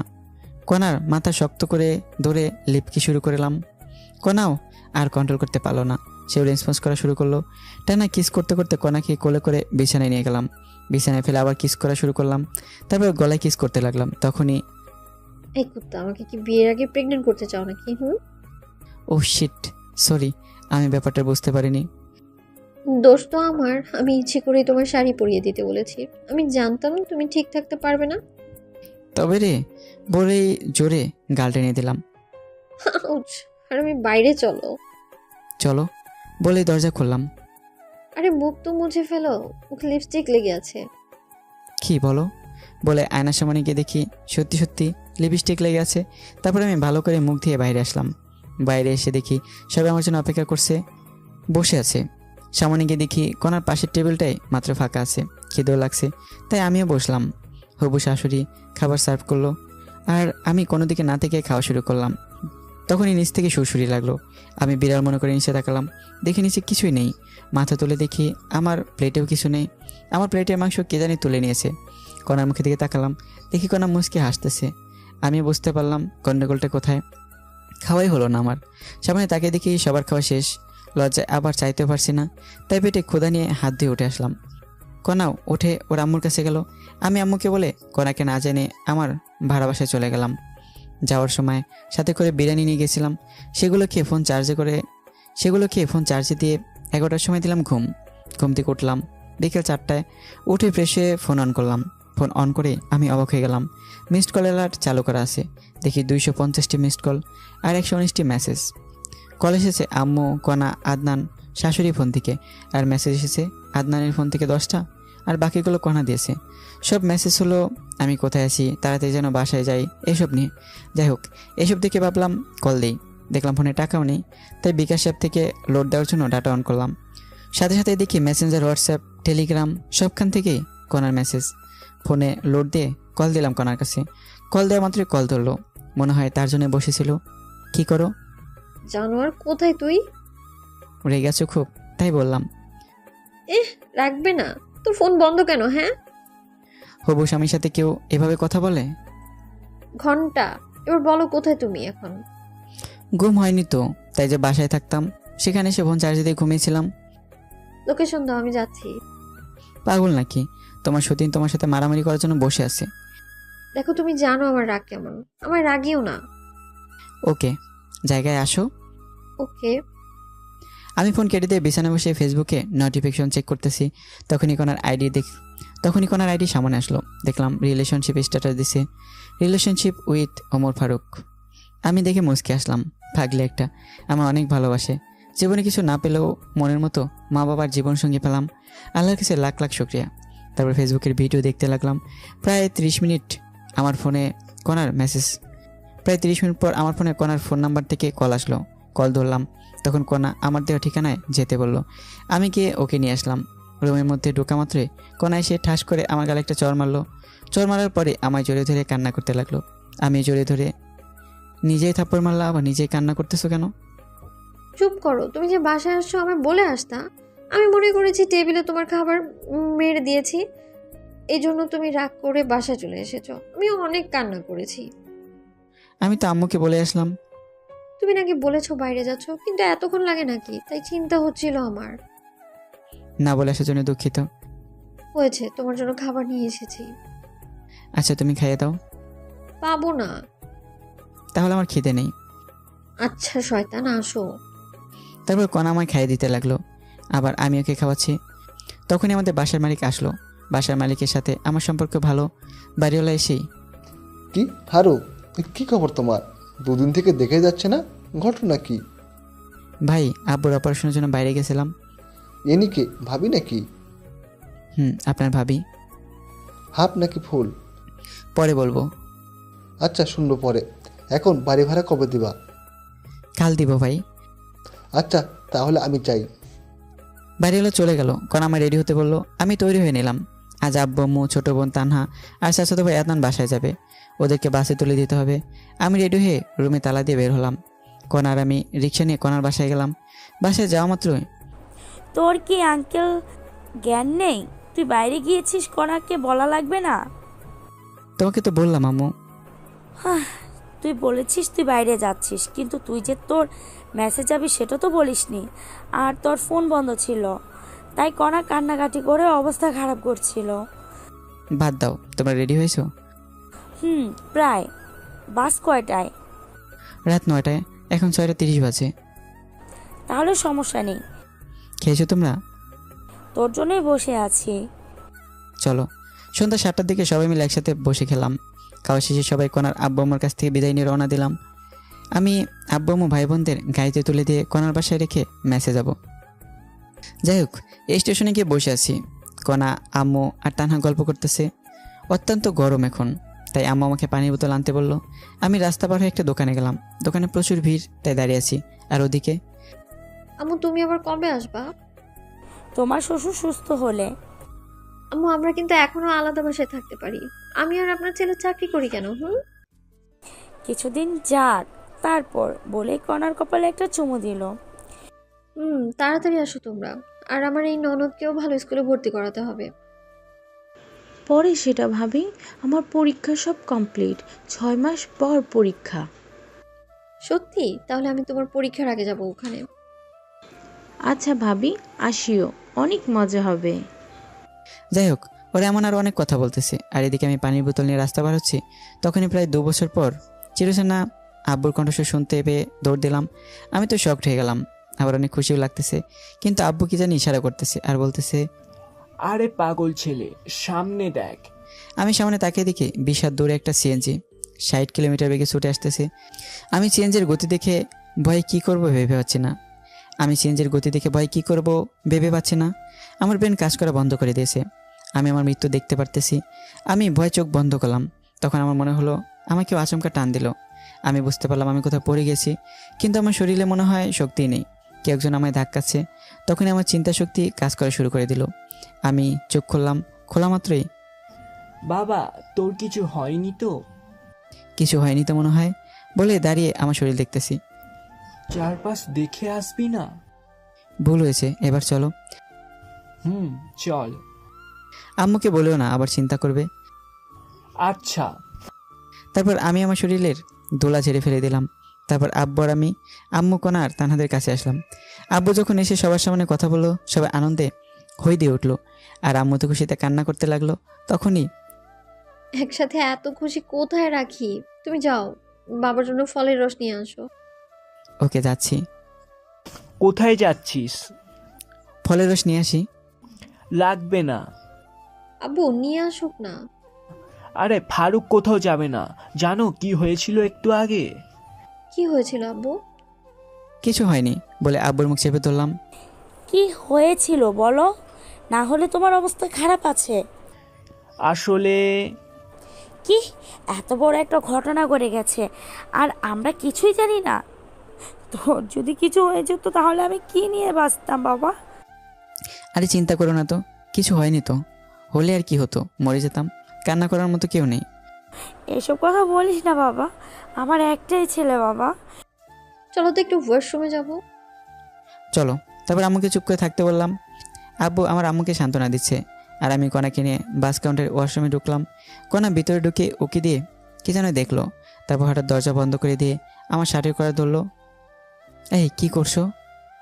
তুই কি বললি কিছুক্ষণ আগে? কি বলছি আমি? কি বললি? তুই মরে যাবি? তোর কিছু হলে আমি কি নিয়ে বাঁচবো বল? সরি, আর বলবো না। সাবধানে দেখে শুনে বের হবা না তুমি। তোমার কিছু হলে আমি কি নিয়ে বাঁচবো? তোমার আর আম্মুর দোয়া আর আল্লাহর রহমত থাকলে আমার কিছুই হবে না। সবসময় তোমার জন্যই তো দোয়া করি আমি। এবার কিস করো। তাই তো, তোমার অনেক ভালোবাসি। কচু বাসো, তাই তো আমার কথা চিন্তা করো না, শুধু বাজে কথা বলো। মৃত্যু ছাড়া আমি তোমায় ছেড়ে যাব না বলে জড়িয়ে ধরে কপালে চুমু খেলাম। যেন আমার না খুব কান্না আসছিল যখন তুমি কথাগুলো বলছিলে। মনে হচ্ছিল ধরে থাপ্পড় মারি আর বলি তোমায় আমি অনেক ভালোবাসি। এইসব আমি ইচ্ছা করেই বলেছি, দেখলাম তুমি আমায় কেমন ভালোবাসো বলে চোখের পানি মুছে দিলাম। এবার চলো বাইরে যাব, না হলে অনেকে খারাপ ভাববে। চলো। তারপর আমি আর কোনা সবার কাছে আসলাম। কিছুক্ষণ পর বাস আসলো, আমি সবাইকে বাসে তুলে দিলাম, সবার জন্য হালকা খাবার কিনে দিলাম। বাস যতক্ষণ ছিল ততক্ষণ দাঁড়িয়েছিলাম। তারপর আমি আর কোনা সিএনজি নিয়ে বাসায় আসলাম। কোনাকে বাসায় নামিয়ে দিয়ে আমি আবার আমার বাসায় চলে গেলাম। আজ আমি অনেক হেঁটেছি এবং কাজও করেছি, তাই অনেক ক্লান্ত থাকে ঘুমিয়ে পড়লাম। ঘুম ভাঙলো কোনার ফোনে। ফোন ধরেই দিলা তো ঘুমের 69 বাজিয়ে। আইসে আমার জমিদার সাহেব, উঠে তাড়াতাড়ি অফিসে আসো। আচ্ছা যাবো নে। আচ্ছা আমি যাবার সময় তোমায় নিয়ে যাব। লাগবে না ম্যাম, আমার ডিউটি আপনার বাসায়। ফারুক সাহেব তাড়াতাড়ি আসেন। আচ্ছা ম্যাম। কল কেটে দিয়ে ফোনে দেখলাম 7:48 বাজে। আমার অফিস 9টায়, কোনার বাসায় যাওয়া লাগবে 8:30-এ। বেশি সময় নেই হাতে, তাই বিছানাতে কোটে বিছানার কিছু না গুছিয়েই ফ্রেশ হলাম। তারপর রেডি হয়ে কোনার বাসায় গেলাম। তবুও 10 মিনিট লেট করেছি। কোনার বাসায় ঢুকলাম, জামাই না হতেই আমায় এখন থেকে জামাই আদর করতেছে। যাই হোক, খাওয়া শেষে কোনা লাঞ্চ বাটিতে প্যাক করে নিল। তারপর আমরা দুজনে অফিসের উদ্দেশ্যে রওনা দিলাম। অফিসে ঢোকার পর আমার কেবিনে গেলাম। কিছুক্ষণ পর সবাই আসলো, তখন কোনা সবাইকে ডাকলো। সবাই মিটিং রুমে গেল, সাথে আমিও মিটিং রুমে। শুনেন আপনারা, আমাদের অফিসে অনেক লোকসান হচ্ছে। ম্যাম, আমরা তো ঠিকভাবেই কাজ করি, সর্বোচ্চ দিয়ে কাজ করি। সবাই তো করে না। ম্যাম, এই অফিসের ক্ষতি হলে অফিস বিক্রি করে দেবে, তখন আমরা কোথায় যাব? আর গেলেও হয়তো বা এমন বস পাবো না। আর এই অফিস আমাদের সব সময় সাথ দিয়েছে। অফিসের লোকসানের সময় আমরা কাজ করে তা পুষিয়ে দিব। সাবাস, আপনারা সবাই এরকম মানসিকতা নিয়েই কাজ করবেন। আমরা তাই করব ম্যাম।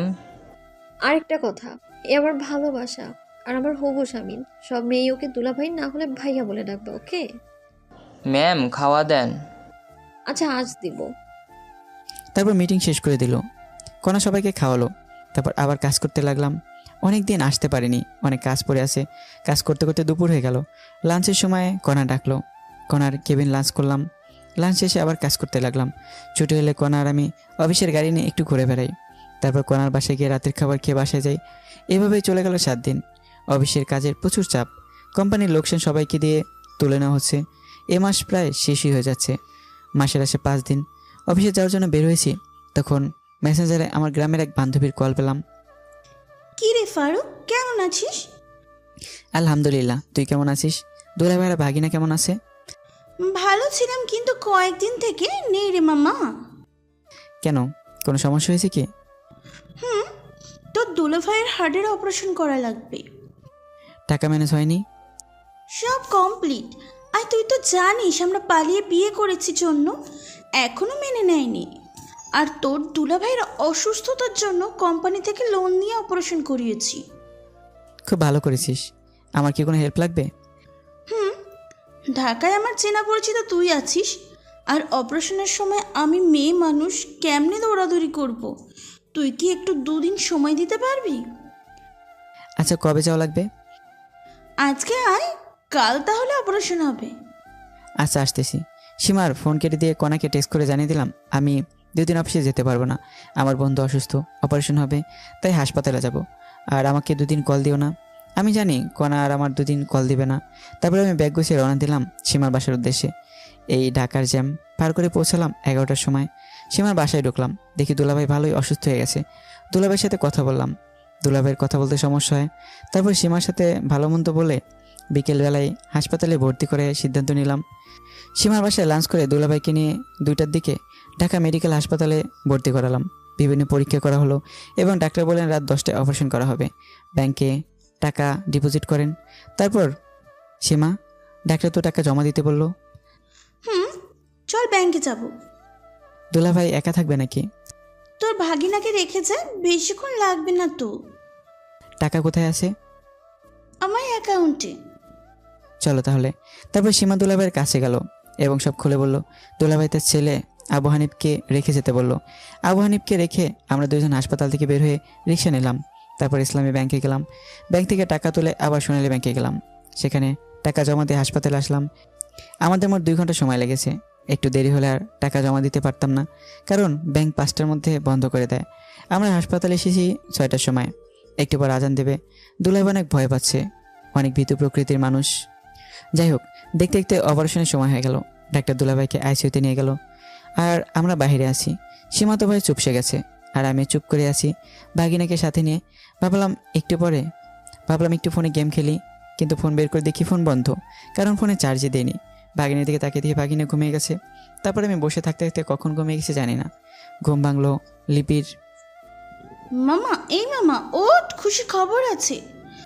কি হয়েছে? তোর দুলাভাইয়ের অপারেশন সাকসেসফুল হয়েছে। 3 ঘন্টা পর জ্ঞান ফিরবে বলে ডাক্তার চলে গেল। তারপরে আমি ডাক্তারের কাছ থেকে ভালো করে শুনে আসি।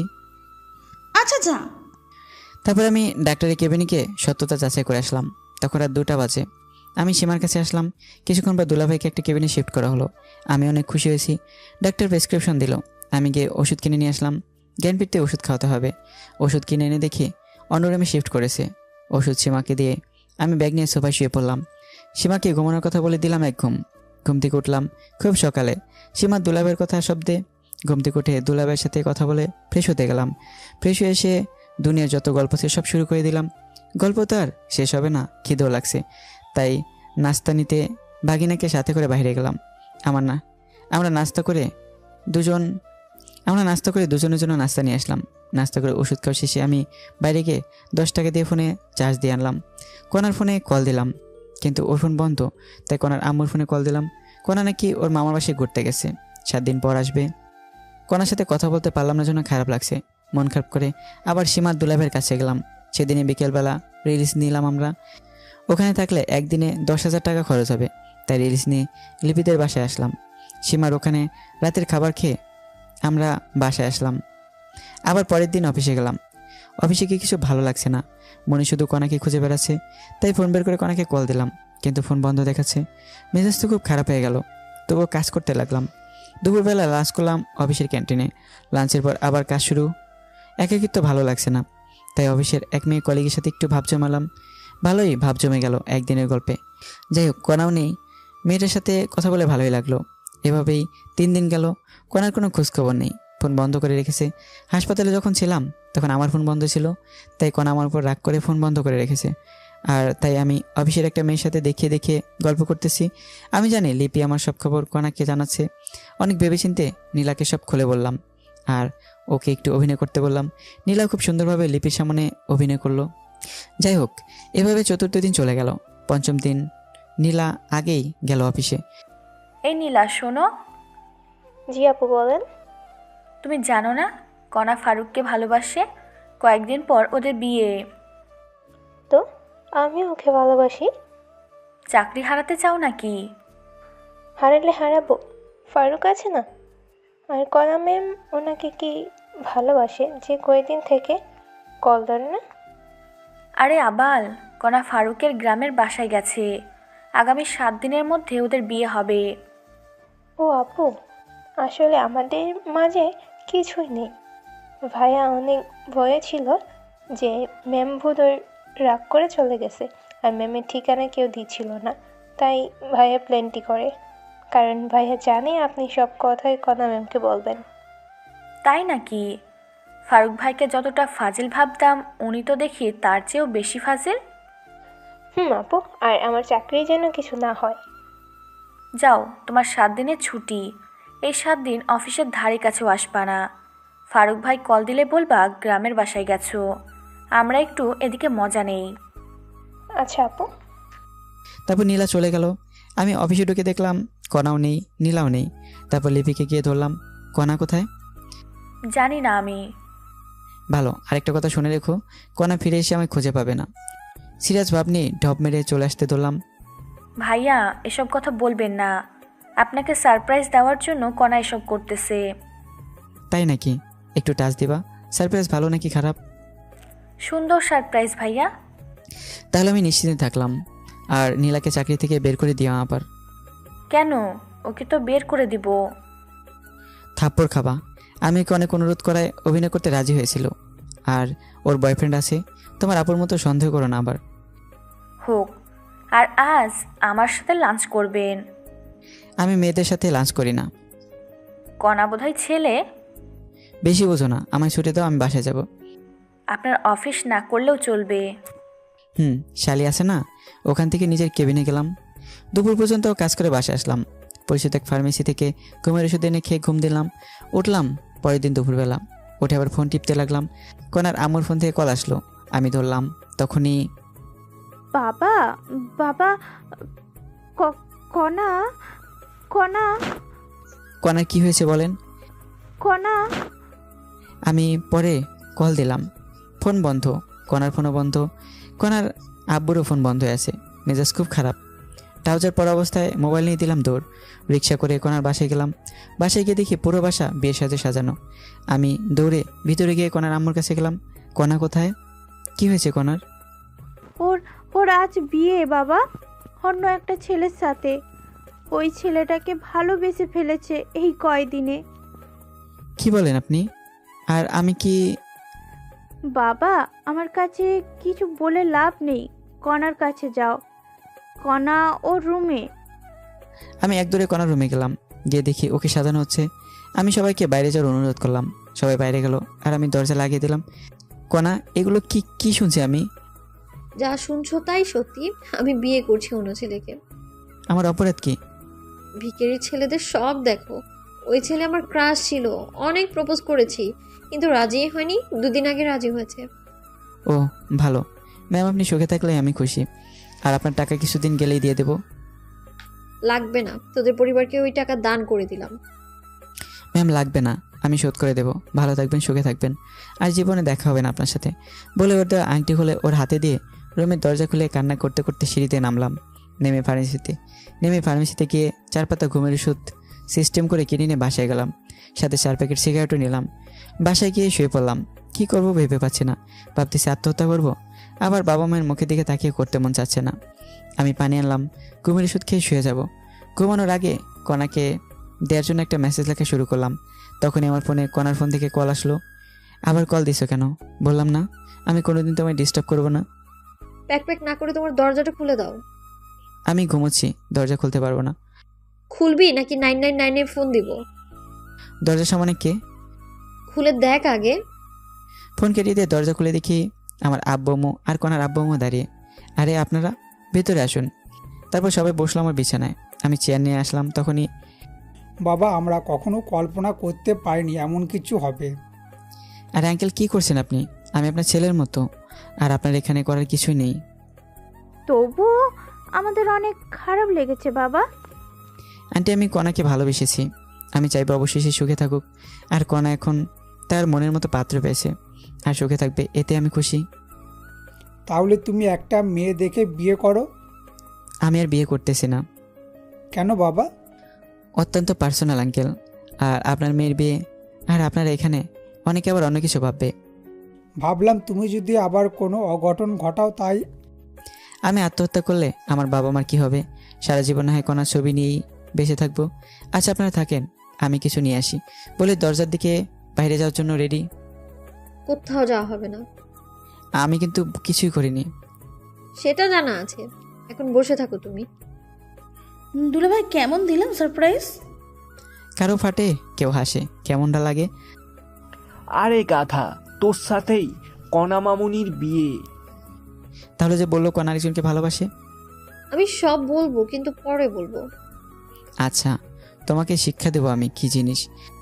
যাই হোক, অনেক কাহিনী শেষ করে বিয়ে পড়ানো শেষ হলো।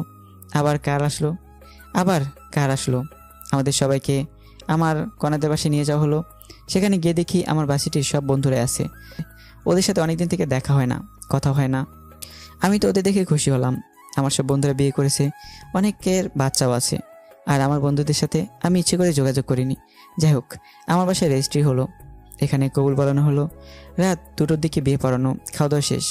তারপর আবার আমাদের গাড়ি করে নিয়ে যাওয়া হচ্ছে। কণা আর আমি পাশাপাশি। বুঝলাম না কোথায় যাচ্ছি আমরা। আমাদের বর্তমান ঠিকানায়। বুঝলাম না। তোমার বুঝতে হবে না, আমাদের 5 তলা বাসায় 2য় তলা আমাদের থাকার জন্যই ফাঁকা করা হয়েছে। এখন থেকে আমি, তুমি, আমার শ্বশুর শাশুড়ি সবাই একসাথে ওখানেই থাকবো। সত্যি? বলে জোরে জোরে কিস করলাম। পরে যখন সন্ধ্যার কথা মনে হলো তখন ছেড়ে দিলাম। জানি মন খারাপ করেছো, তোমার বাসর ঘরে সব খুলে বলবো। হুম। দেখো, তোমার বিকাশে টাকা দিয়েছি, কোনো দোকান দেখে ক্যাশ আউট করো। তোমাকে আজ খসাবে সবাই। কেন? আহানার লিপি বাসর ঘর সাজিয়েছে, তার জন্য টাকা দেওয়া লাগবে না? আদনান লাইটিং করেছে, তার জন্যও তো টাকা দিতে হবে। না, আমি কিছুই দেব না। মন খারাপ করে সিটে হেলান দিলাম। আচ্ছা। আমি আর ওকে সরিয়ে না দিয়ে শুয়ে থাকলাম। কিছুক্ষণ পর একটা 5 তলা বাসার সামনে আসলাম। বাড়িটা লাইটিং করা। আমার বুঝতে বাকি থাকলো না আমরা কোথায় এসেছি। আমি নেমে সোজা সিঁড়ি দিয়ে উপরে উঠতেছি, তখনই এ জমিদারের পোলা তোর বউকে নিয়ে যাবে। হেঁটে আসবে। আমি হেঁটে যাচ্ছি। তারপর কণা উঠতে ধরলো। কাপড় লম্বা আর মাটিতে লেগে থাকার কারণে পায়ের সাথে লেগে পড়ে গেল। আমি সাথে সাথেই দৌড়ে নিচে নেমে আসলাম। ব্যথা পেয়েছো? না। কোলে করে নিয়ে যা হারামজাদা, দেখিস না হাঁটতে পারতেছে না। তারপর ভদ্র ছেলের মতো কণাকে কোলে তুলে নিলাম। তারপর সিঁড়ি দিয়ে ওঠা শুরু করলাম। সবাই হাততালি দিচ্ছে। আর কণা আমার হাতে কামড়। আরে করো কি, ফেলে দিবা কিন্তু। মার খাবা নাকি? চুপচাপ নিয়ে চলো। তারপর আমি দোতলায় উঠলাম কণাকে কোলে নিয়ে। আমায় বাসর ঘরে ঢুকতে দেওয়া হলো না। আমায় সোফায় বসিয়ে রাখা হলো। আর কণাকে লিপি এবং আনহা মিলে একটা রুমে নিয়ে গেল। আমি সোফায় বসে থাকতে থাকতে বিরক্ত হয়ে গেলাম। সাথে সাথেই ফ্রি ফায়ার বের করে খেলতে শুরু করলাম। জানি না কতক্ষণ গেছে। কিছুক্ষণ পরে আনহা এসেই আমার ফোন কেড়ে নিল। ফোন দে, মাইনাস লাগলে ফাটাবো তোকে। আমি খেলতেছি, তুই রুমে যা, তোর জন্য ভাবি বসে আছে। ভাবি হয়, একটু সময় দে, আমি ম্যাচটা শেষ করি। যা বলছি, নইলে আব্বু এসে থাপ্পড় মারবে। মানে আনহা, রুম কোনটা রে? আজকে প্রথম আসলাম এই বাসায়। টাকা দে আগে। ভাগ, লাগবে না, আমি যাবই না। কিছু তো দে। ধর। ওই রুমে যা। আচ্ছা। তারপর আমি রুমে গেলাম। দরজার সামনে গিয়ে হালকা কাশি দিলাম। সাথে সাথে লিপি আসলো। দুলাভাই টাকা দেন। আনহাকেও দিয়েছি। কত দিচ্ছেন? 2। আরও 1000 দিন। তোমারই বোনের টাকা, নাও, সমস্যা নেই। হোক, তবুও দিন। তারপর লিপিকে 1000 দিয়ে রুমে ঢুকলাম। তারপর দরজা বন্ধ করলাম। কোনা এসে আমার সালাম করে গেল। আমি ওর সাথে কোনো কথা না বলে একটা বালিশ আর একটা কম্বল নিয়ে সবাই গিয়ে শুয়ে পড়লাম। কিছুক্ষণ পর কান্নার আওয়াজ পেলাম। উঠে গিয়ে, কান্না করবে না, ঘুমোতে দাও। তুমি সোফা ঘুমাচ্ছ কেন? এমনি ভালো লাগছে না তাই। তুমি কি চাও আমি চলে যাই? চুপ করে আছি, যে রাগী চলে গেলে আর আসবে না, তাই চুপ করে আছি। আচ্ছা, যাচ্ছি। কোথাও যাওয়া লাগবে না বলে হাত টেনে ধরলাম। সাথে সাথেই আমায় জড়িয়ে ধরলো। তারপর কি হয়েছে সেটা বলবা প্লিজ। জানো সন্ধ্যায় কি হয়েছিল? আমার মাথায় যে টেনশন ছিল, ভাগ্য ভালো আসার পথে গাড়ি নিচে মাথা দেয়নি। এমন পাগলামো কথা আর বলবা না। আর সত্যি জানলে তুমি রাগ করবা না, সেটা আমি জানি। তাহলে বলো সেটা। শোয়ার পর তোমার বুকে শুয়ে বলবো। ঠিক আছে, এই ভারী শাড়ি পরিবর্তন করো আগে, আর পাতলা শাড়ি পরো। খালি অন্য ধান্দা না? তোমার যা ইচ্ছে পরো। ওকে। তারপর আমি বাথরুমে গিয়ে টি শার্ট আর ট্রাউজার পরলাম। পরে কণা গেল। নীল কালারে জামা পাজামা পরেছে। লাইটের আলোয় অনেক সুন্দর লাগতেছে। মনে হয় এখনই কোনো ঘটনা ঘটেই। তারপর লাইট অফ করে দিলাম। কথাটা আমায় জানতেই হবে। আমি শুয়ে পড়লাম, আর কণা আমার বুকে মাথা রেখে শুয়ে পড়লো। এবার বলো কি হয়েছে। শোনো তাহলে। তোমাকে সেদিন একটা মেয়ের সাথে আব্বু রিক্সায় দেখেছে। আব্বু এসে অনেক রাগারাগি করে। তারপর আমি হাসপাতালে গিয়ে খোঁজ নিয়ে দেখি ওই মেয়ে তোমার বান্ধবী হয়। তারপর আমি সবাইকে বুঝিয়ে বলি। আর তুমি অফিসে কি করো না করো সব আমি ফোনে দেখছিলাম। আমার ফোনে আমার ভয় করছিল কোনো কারণে তোমাকে হারিয়ে ফেলতে পারি, তাই আব্বুকে সব খুলে বলি। তারপর আব্বু, শ্বশুর আর শাশুড়িকে বলে আসতে বলে। তারপর আসার পর আমাদের এই বাসায় উঠি। বাসা গোছানোর কাজে লেগে পড়ি। আর আমার সাথে সবসময় আনা ছিল, তাই তোমার কল ধরতে পারিনি। আর আজ থেকে আমরা সবাই একসাথে এই বাসায় থাকবো। তখন আমি বললাম, ও এই ব্যাপার। জানো, যখন শুনলাম তুমি অন্য কাউকে ভালোবাসো, তখন মনে হয়েছিল আত্মহত্যা করি। খবরদার এসব আর মুখে আনবা না। আমার যে কষ্টগুলো হয়েছে সেগুলো কি হবে? সুদে আসলে পরিশোধ করে দেব। কেমনে?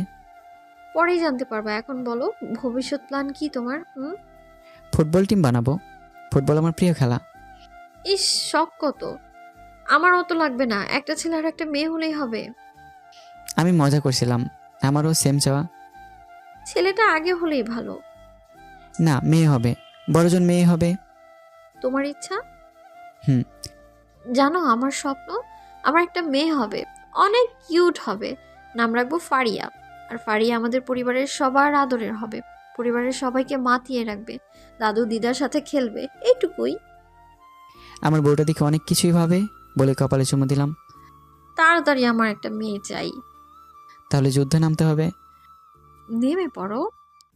বলা মাত্র আমি কণার নিচে ঠোঁট কামড়ে ধরলাম। উহ, কি ফিলিংস!